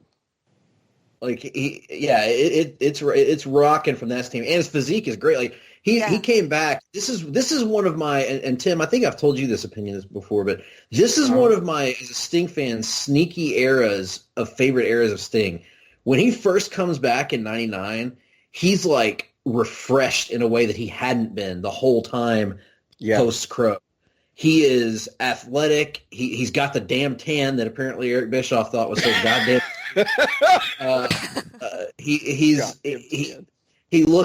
just looks so rejuvenated. He's moving fast. He's wrestling with energy again, and it was so refreshing as a fan to see this version of Sting back. And so he's looking great here, and so that, as far as that goes, I wasn't a fan of the tape boot era, but certainly you alluded to it. His motivation appears to be back. He looks like he's, he had taken time off, he'd gotten himself cleaned up, and now he's back to being the Sting that I knew and love. Contrarily or comparatively, Diamond Dallas Page physically is in the best shape of his life. At this point, awesome. He looks so much better than he did. If you go back to 1995, which we watched in the Halloween Havoc match, his physique looks completely transformed. He looks every bit the main event player that he is now from a physical standpoint. And he had just completed, just maybe a month or two prior, the sort of unusual heel turn. Sort of a stealth heel turn, in fact. I don't even know that he would qualify as being full heel at this stage. He had won the world title at that four-way match at Spring Stampede earlier in April, so we're just a couple weeks removed from that title win. And that was against Sting, Hogan, and Flair. So you had a huge assortment of talent in that one match. And they did an angle in that. Yeah, they did an angle in that match where he injured Hogan with a figure four around the ring post, and then used some sort of shenanigans to win the match. And so now you're starting to sort of turn the crowd against the people's champion, if you will. He definitely has more of an edge to his promos, to his character. More concerned with winning than he is doing the right thing necessarily, but he hasn't yet. Like, I think of teaming with Bigelow and Canyon as the triad. Jersey Triad, yeah. When he really goes back to his scumbag roots for full-on heel DDP. So we're getting there. We're very close to that phase of the character. So. Yeah, we've come full circle now. We've gone from heel DDP to the burgeoning people's champion to now heading back in that direction of a dirtbag asshole heel. Can I ask an offshoot question? Sure. So Ric Flair's in a mental hospital? That was like the first sentence in the description for this episode, and I was like, what? He is. He's got a little friend called Triple A that is standing next to him, and he's telling Charles after this match. He'll be telling Charles Robinson, "You got to book Sting and Goldberg. Put Sting and Goldberg. That's the match, the biggest match of all time. Put it in Slamboree." Yeah. So this is okay. Ric Flair had won the presidency of WCW from Eric Bischoff in a wrestling match because that's how these things work. Of course. It was supposed to be just a 90-day presidency, but he ended up getting that extended because, he's doing such a great job. Beat Hollywood Hogan to regain the world championship as well, and started to make his own sort of stealth heel turn. Yes. And dreaded double turn. The dreaded double turn with he and Hogan, and a great uncensored of 1999, or I guess it started at Super Brawl of 99. Yeah, so they wrestle at Super Brawl. This is kind of a non sequitur, but they wrestle at Super Brawl, and I believe that was in Oakland, somewhere in California, if I'm not mistaken. Was it Cow Palace, maybe? Cow Palace, maybe, and the crowd in California cheers the heel Hollywood Hogan over the babyface Ric Flair. Now, keep in mind, no other crowd had done that. No other crowd in the build-up to this or in the following weeks did that. But because of that one crowd reaction, WCW decides we're going to do a double turn. It's time to turn Hollywood babyface and turn Ric Flair into a heel. The problem is nobody wanted to boo Ric Flair at that point. Mm-hmm. He had just come out of a hot storyline with everybody. The other problem was they literally had just done the finger poke of doom and restarted the NWO to set them up, supposedly, if Nash is to be believed, to set them up for Goldberg to mow through. And now they're turning the leader of the NWO into a babyface, which kills the NWO. So, and in turn, I have heard that Flair himself wanted to be a heel at this point. Like, he was wanting to turn also, but still, they finally listened to Ric Flair after years. Exactly. When have they ever listened to Ric Flair? You say, Eric should have said, no, Rick, we're going to see this storyline through its completion. We can turn you heel on Sting or on DDP or on Goldberg or on any number of babyfaces, but we're not turning you on Hogan. Wait 6 months. And I'd tell Hogan, we're not turning you either. Mm-hmm. We're not turning your ass until Goldberg spears and jackhammers you. Then you can turn. In California, isn't he expected to be cheered though? Yes, California was a WWF hotbed. It was Hogan country, you know, So I don't. That's stupid. Stupid, but anyway, that's beside the point. Point being, that sucked. And the reason he was in a mental institution, I believe, is he was so drunk on power. Yes, he believed he was the president of the world. I love that so much. Not a stretch when you're Ric Flair and you're running WCW. It's a logical conclusion to reach. So I guess the WCW Executive Committee had decided that he would be stripped of his powers and committed. Charles Robinson, Lil Nate, has his power of attorney, I think. Mm-hmm. Is that how that worked? Because David Flair was with the NWO. He signed it over, right? Like, he committed him. Mm-hmm. Mm-hmm. Okay. So now it's Lil Nate, Charles Robinson, acting on Flair's behalf, essentially. As Flair is calling the shots from the Florida, I think it's the Florida State Mental Asylum. Oh my God.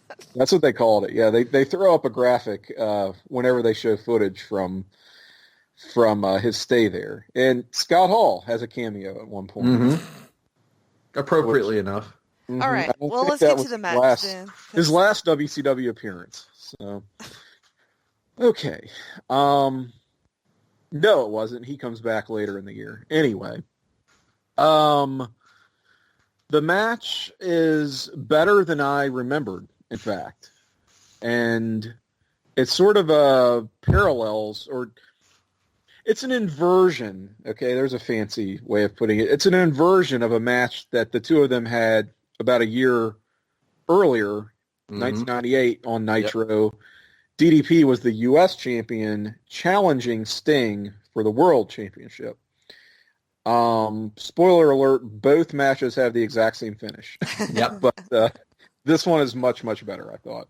Yeah, DDP did not learn in the year prior to this about the counter to this counter of Sting's. But no, this is kind of I'm kind of in the both worlds segment of this, because on the one hand, I've built this matchup so much in my brain over the years that it probably wasn't as good as I remembered it being, because I remembered it being one of the great TV title matches in WCW history. However, still very, very good. To your point, Tim, I agree. This is better than their '98 match, because Sting. Quite frankly, that's because Sting is better in this match. Oh yeah. Sting is back to being Sting again in the ring, and DDP is still very good in the ring here. And so to me, they mesh really well. DDP does a hell of a good job on offense. I thought DDP's offense was excellent when he takes the heat here. Mm-hmm. He's no longer having to rely on sort of what we saw and talked about in the '95 match, where he has to use a lot of chin locks and stuff like that to have the heat. He has to sell a lot as a face too. Here, he takes more of the match since he's, I mean, against Sting, certainly the clear heel in this match. And one of the things, let's face it, that elevates this match is this has to be the hottest crowd in North Dakota wrestling history. My God, they are hanging on from the moment this match starts. This crowd, they want Sting to win, and they want DDP to get his ass kicked. And you can hear, and this is so weird, I've not experienced this in too many matches that I've watched recently. You can hear the damn, or literally the arena start to shake from people slamming their feet into the ground, like doing the stomp thing. Yeah. Like there are moments in this you can hear this rumble come through the speakers, and it's all the fans like slamming their feet into the ground to get Sting pumped up for the comeback. Like it is amazing crowd heat for an area that is not known for amazing crowd heat at these shows. I remember many Raws and Nitros over the years in these locations that had dead crowds. So, first of all, the crowd elevates this match. But second, go ahead. I'm just going to disagree a little bit with the crowd, because watching it, I mean, I'm sure live it was amazing. Watching it today, I found the crowd, like I put it in my notes, like it's incredibly distracting. All of the signs, everybody's moving all the time. Like people are going to the concession stand. Like they're wandering around. I mean, they're into it, but like everybody keeps holding up their sign to get it seen on TV. And that's 1999. I know. And I know that's a thing, but like, I'm just like, I kind of wish that wasn't like, I don't know. I found it very distracting. It is so night and day, the way that wrestling crowds are today and were in this period. Like from, I'd say, late 96 through, when did signs really go away, Greg? I would say signs really started to go away around like the HD era, like 2007, 2008. So when you start seeing them kind of die out. And well, I guess they started a little bit before that, because really I think peak signage would have been like 99, 2000. And then like 2001, 2002, 2003, you start to see a lot fewer of them. And then they pretty much are gone now. You know, you don't see signs. You see like 6-7 signs out in the audience now. But in 99, hell, I admit, every time I went to a show, I tried to make a sign. Now, they were all shitty and stupid, but nonetheless, I tried to make one. The crowd is also incredibly well lit. Like, you can see fucking 15 rows up the stands. Like, I can see the glare on some kids' glasses. Like, it's so bright in this place. So maybe that's part of it, you know? I'm just seeing way more of it than I usually do. Yeah, and that's an interesting approach to the crowd. Maybe part of that is trying to show off how sold out they are or whatever. Maybe so. I don't know if they were sold out, but probably it looked pretty close to it from when they would show those shots. Yeah, it looked pretty impressive, I thought. I mean, again, they're in Fargo. They're in the Fargo Dome. What is this? Whatever the Fargo. To our listener in Fargo, it's just we don't think of you as being a hotbed this market. But credit to you guys. You know, it was yeah. And for WCW in April of '99, I mean, the momentum had long ago shifted in the Monday Night War.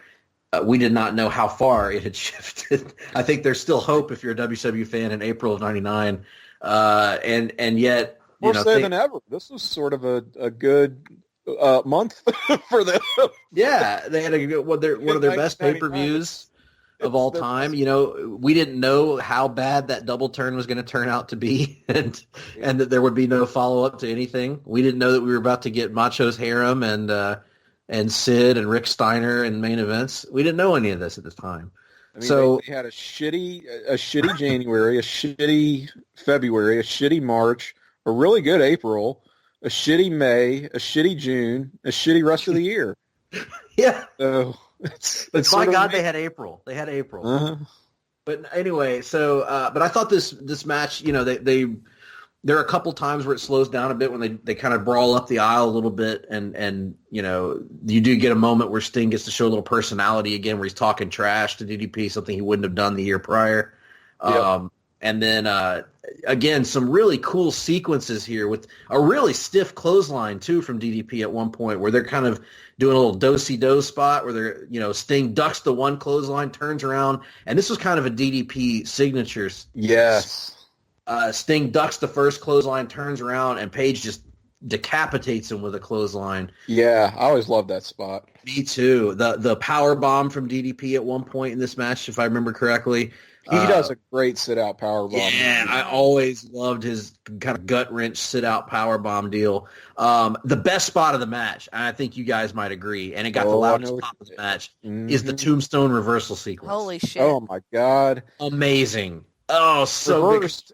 Not once.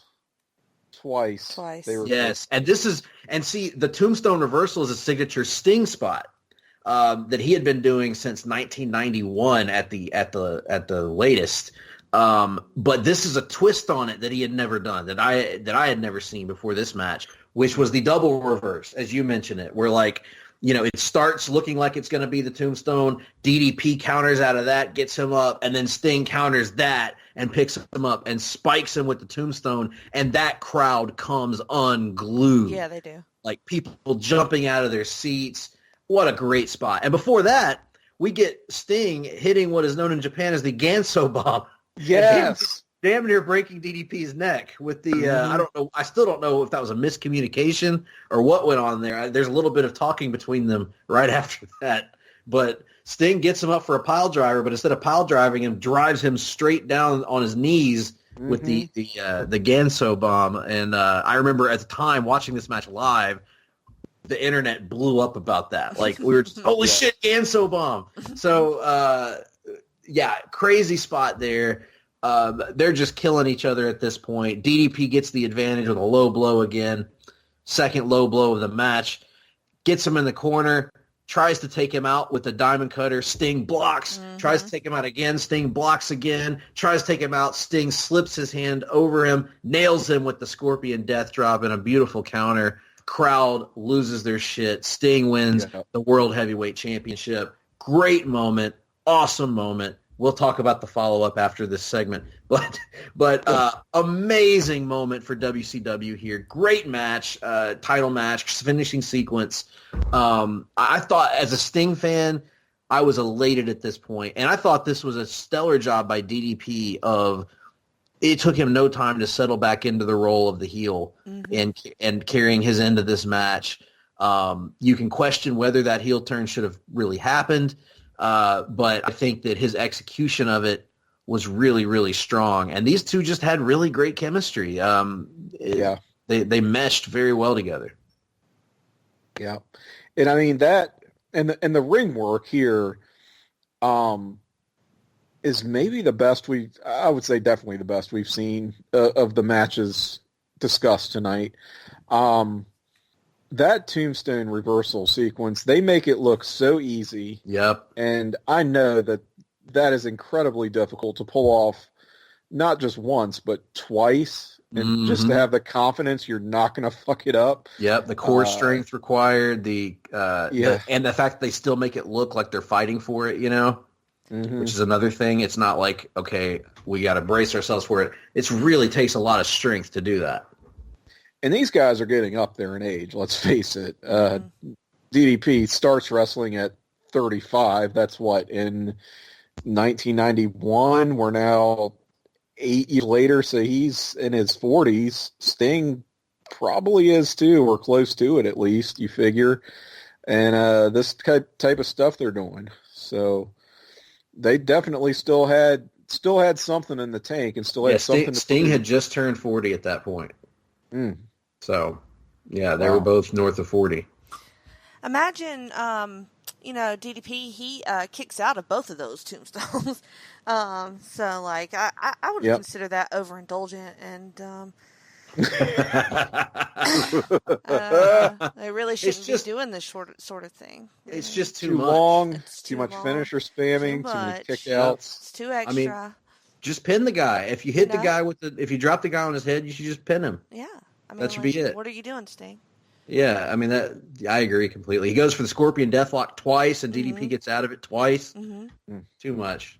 No, they're very evenly matched, and it's a great battle. And DDP talked some shit to the crowd a couple of times, and because they're just totally against him. And I recently took my son to his first live wrestling match, and he had a bad experience when a heel talked shit to him directly from the ring. Oh, no. Yeah. So it just strongly reminded me of that. It's just imagine if my kid was in the crowd and DDP talking shit to him, and I mean, at least if it's Rick talking shit, the worst he's gonna say is calling you a fat boy. Yeah, and we had he thought that guy was legit gonna beat him up, and you had to have the talk. We did, and still, it ruined him. He's ruined on wrestling now, and he was loving it until that point. So yeah, it was disappointing, but I like when wrestlers do that, especially heels talking shit. Oh, well, I was going to say, were you shaken in your praise for the heel? Because I know you love the heel wrestlers. I do, but no, he was great. The wrestler that was doing it, he was fantastic, really fun to watch. And, that was another reason why I was, trying to tell Ethan, he's acting, he didn't know you. He doesn't know you. He wasn't going to beat you up. I can't believe he thought that. But he legit thought that. So I guess Gene Snitsky punted a baby into the crowd one time. I didn't really past anybody to do anything. But yeah, I like this match, and my newfound appreciation of Sting probably helped with that. Yes, worked. Good stuff. Yep. Yeah, and so let's talk about what happened immediately following this. Yes, interesting night here on Nitro. Brand new world champion crowned in the first half of the show, I believe, or right at the halfway point of the show.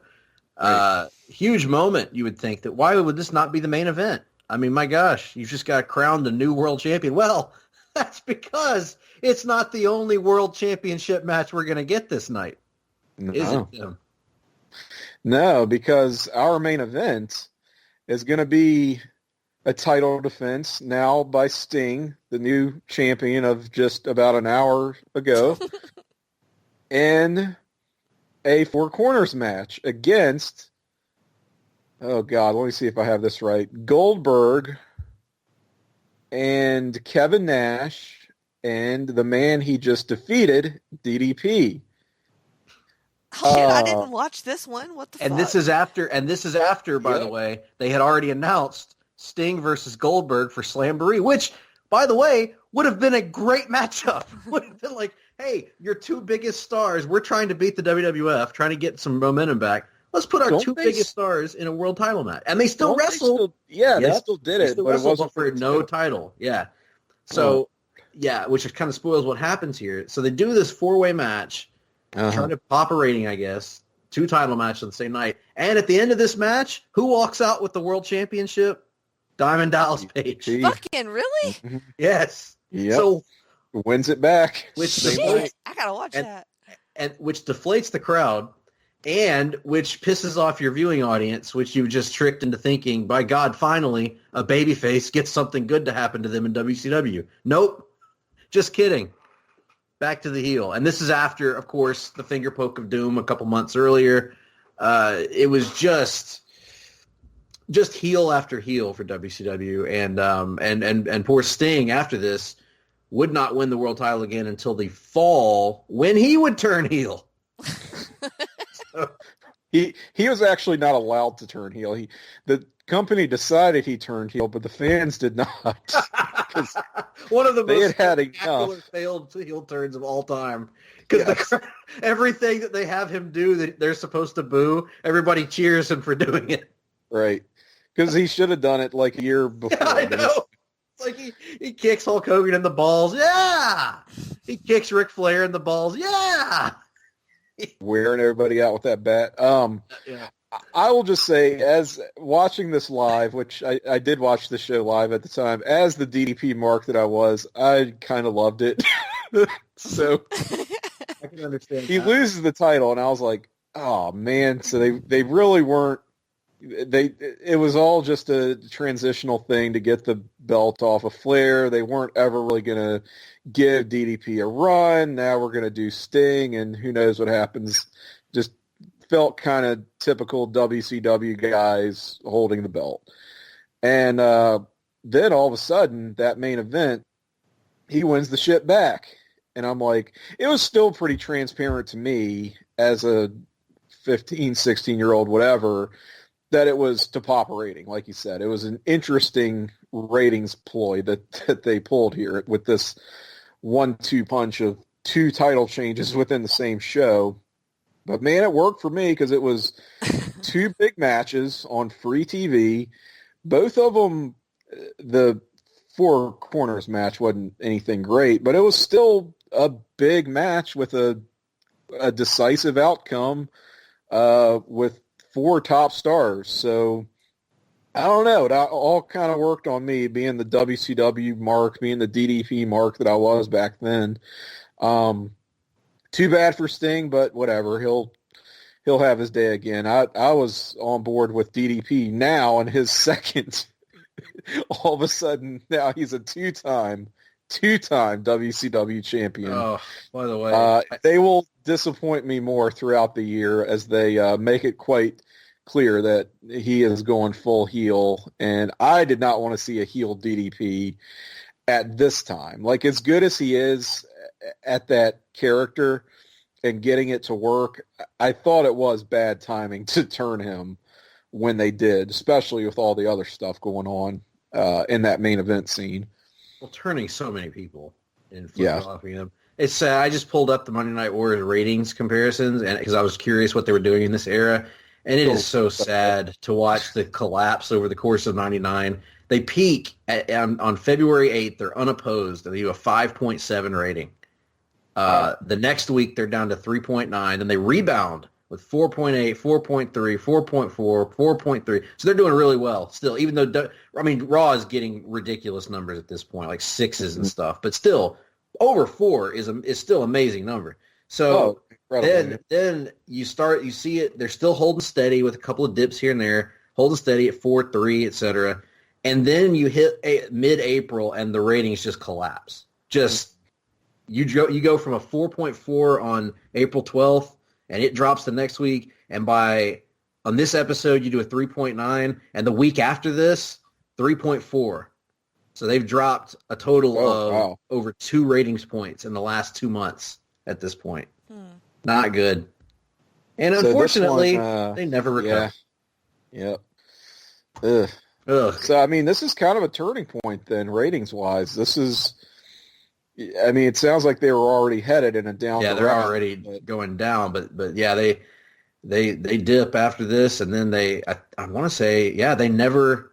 Oh, that's the start of the dip, at least. Yeah, start of the dip, and they didn't hit another 4. They didn't hit 4 again until August 30, 98. I'm trying to think of what that 99, and I think that might have been the first Russo episode, maybe. I don't know.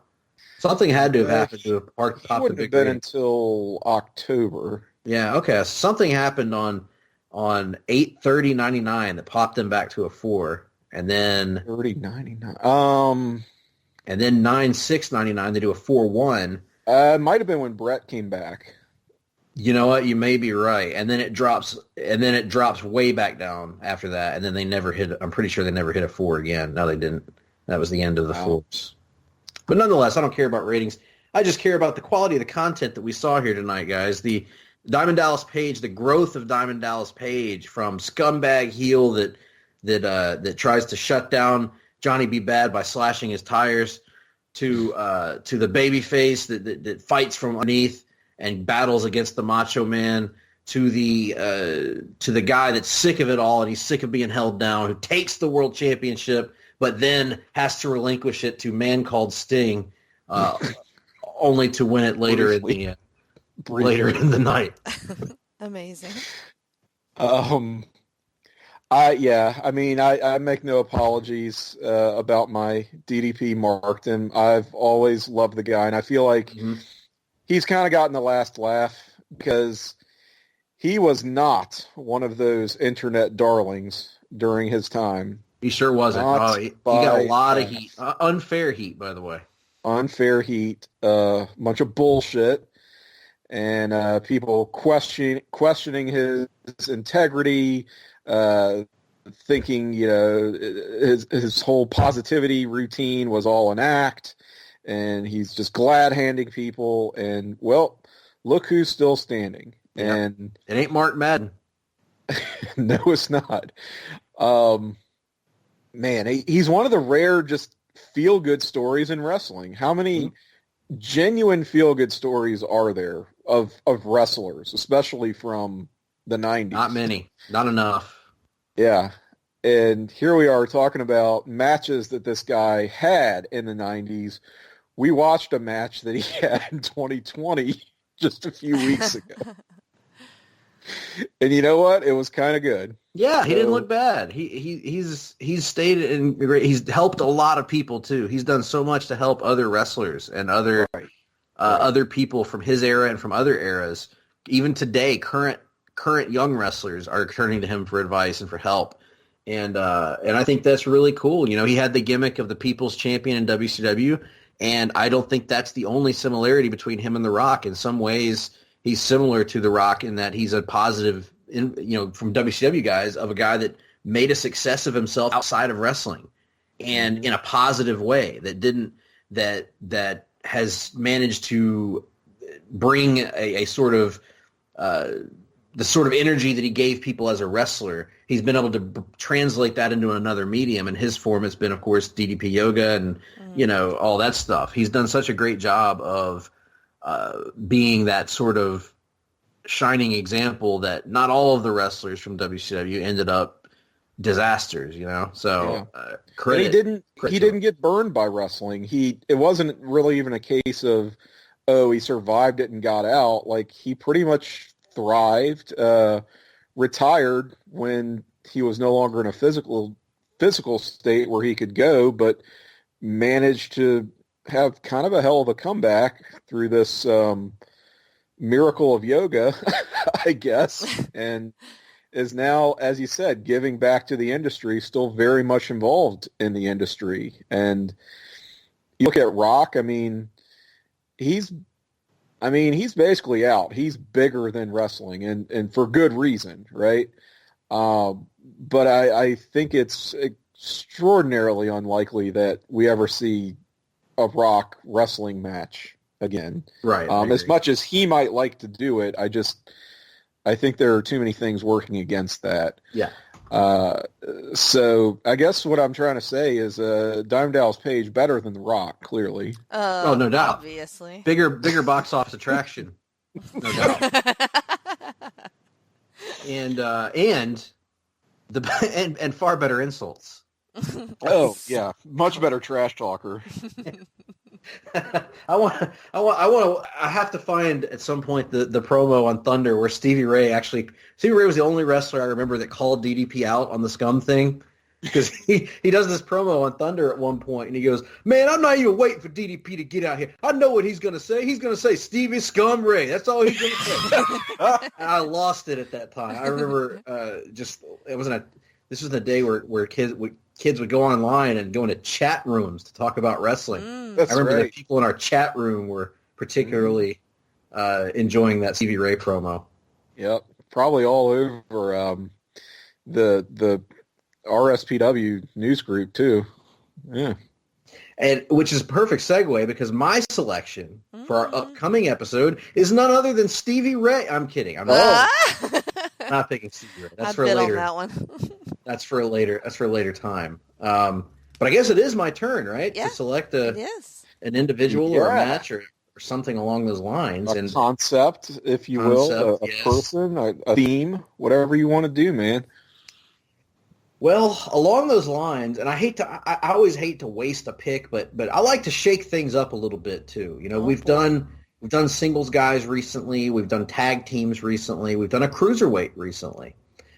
So I'm thinking to myself, what can I do to shake things up a bit, to show a little bit of ruthless aggression? And so I've decided to show some ruthless aggression towards the two of you. As my topic for the upcoming show, I am selecting none other than, aforementioned on this here broadcast, Battle Bowl. Battle Bowl. Oh, God. Oh, God, you're not. 3 Battle Bowl matches. You're not. Discuss right here. I hereby resign my position. The show's done. What if I expand it? What if I expand it to the lethal lottery? Huh? The urethral lottery. I can't even say that. So we're doing tag team matches, in other words, right? We can, or we can do the Battle Bowl itself. I think the concept of Battle Bowl needs to be addressed. Needs to be torn down. Needs to be learned what the fuck it is. Yep. Well, you see, imagine two people that are best friends, but they're forced to be on opposite sides of each other in a tag team contest. And imagine one step further that they're forced to team with their arch enemy. What could happen?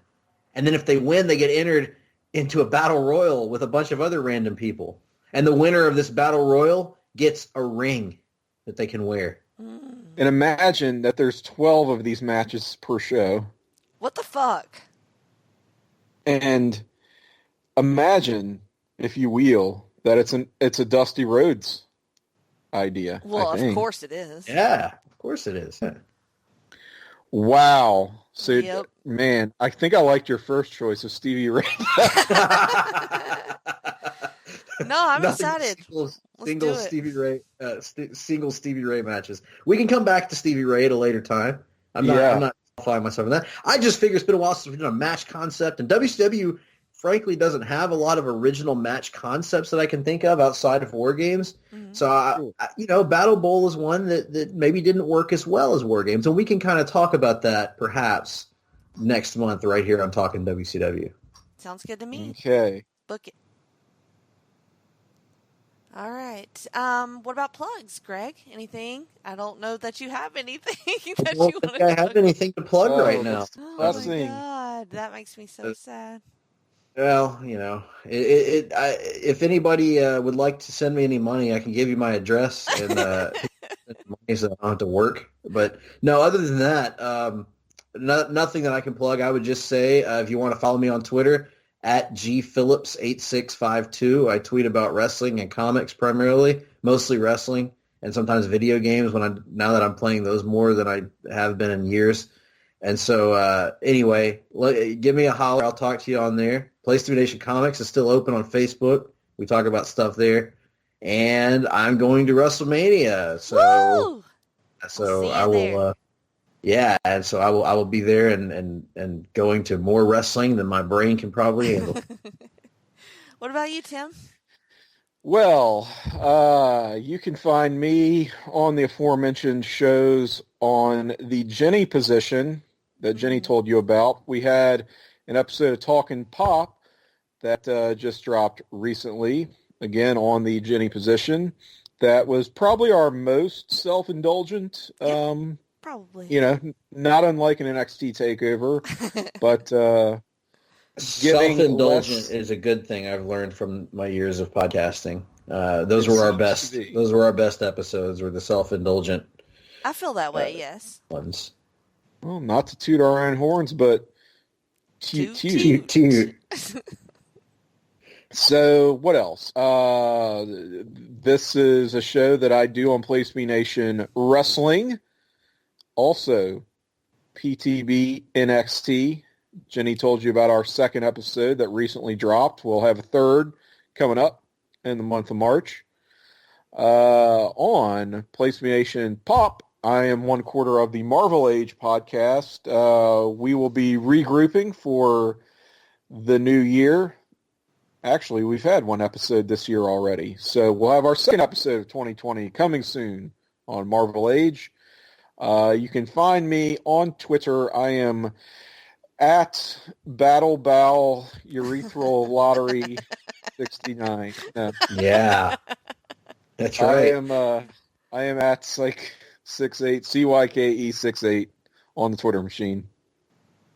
You said I don't tweet about much things, but if you want to tweet at me, feel free. I usually do, yes. You Yes. said on the Twitter. The Twitter machine. On the Twitter. Speaking of Twitter, you can find me there at Jenny Position and the Facebook page. And coming up, I will have an episode of Freak Out Drive-In when I watch Carrie with John D'Amato.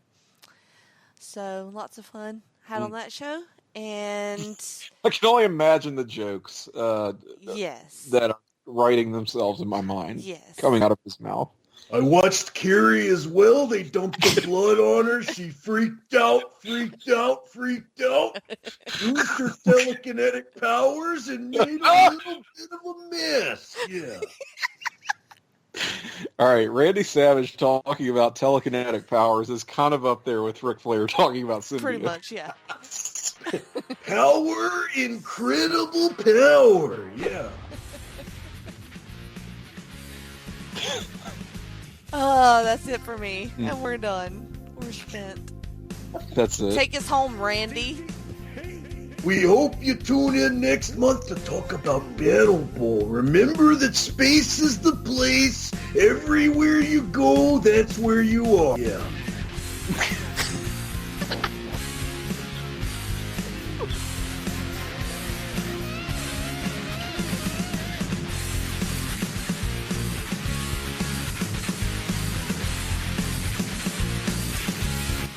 Elizabeth, all my life, it seemed that every time I turned around, I was losing the people I loved. My folks, my brother Lanny, the few friends I made at the orphanage. Each time the loss hurt. Losing you was the loss I couldn't take. If I'd allowed myself to feel anything at all, the grief would have broken me. Yeah. Maybe even killed me. When I thought you died, it was like a piece of my mind shut part of itself off. Yeah. Now, Gene, you're everything to me. As necessary as the air I breathe. I'm sorry I called you Gene, Elizabeth. I used to say I love you without truly knowing what I was talking about. But I know now. A little anyway, I know that Elizabeth, I love you. And you, Macho, with all my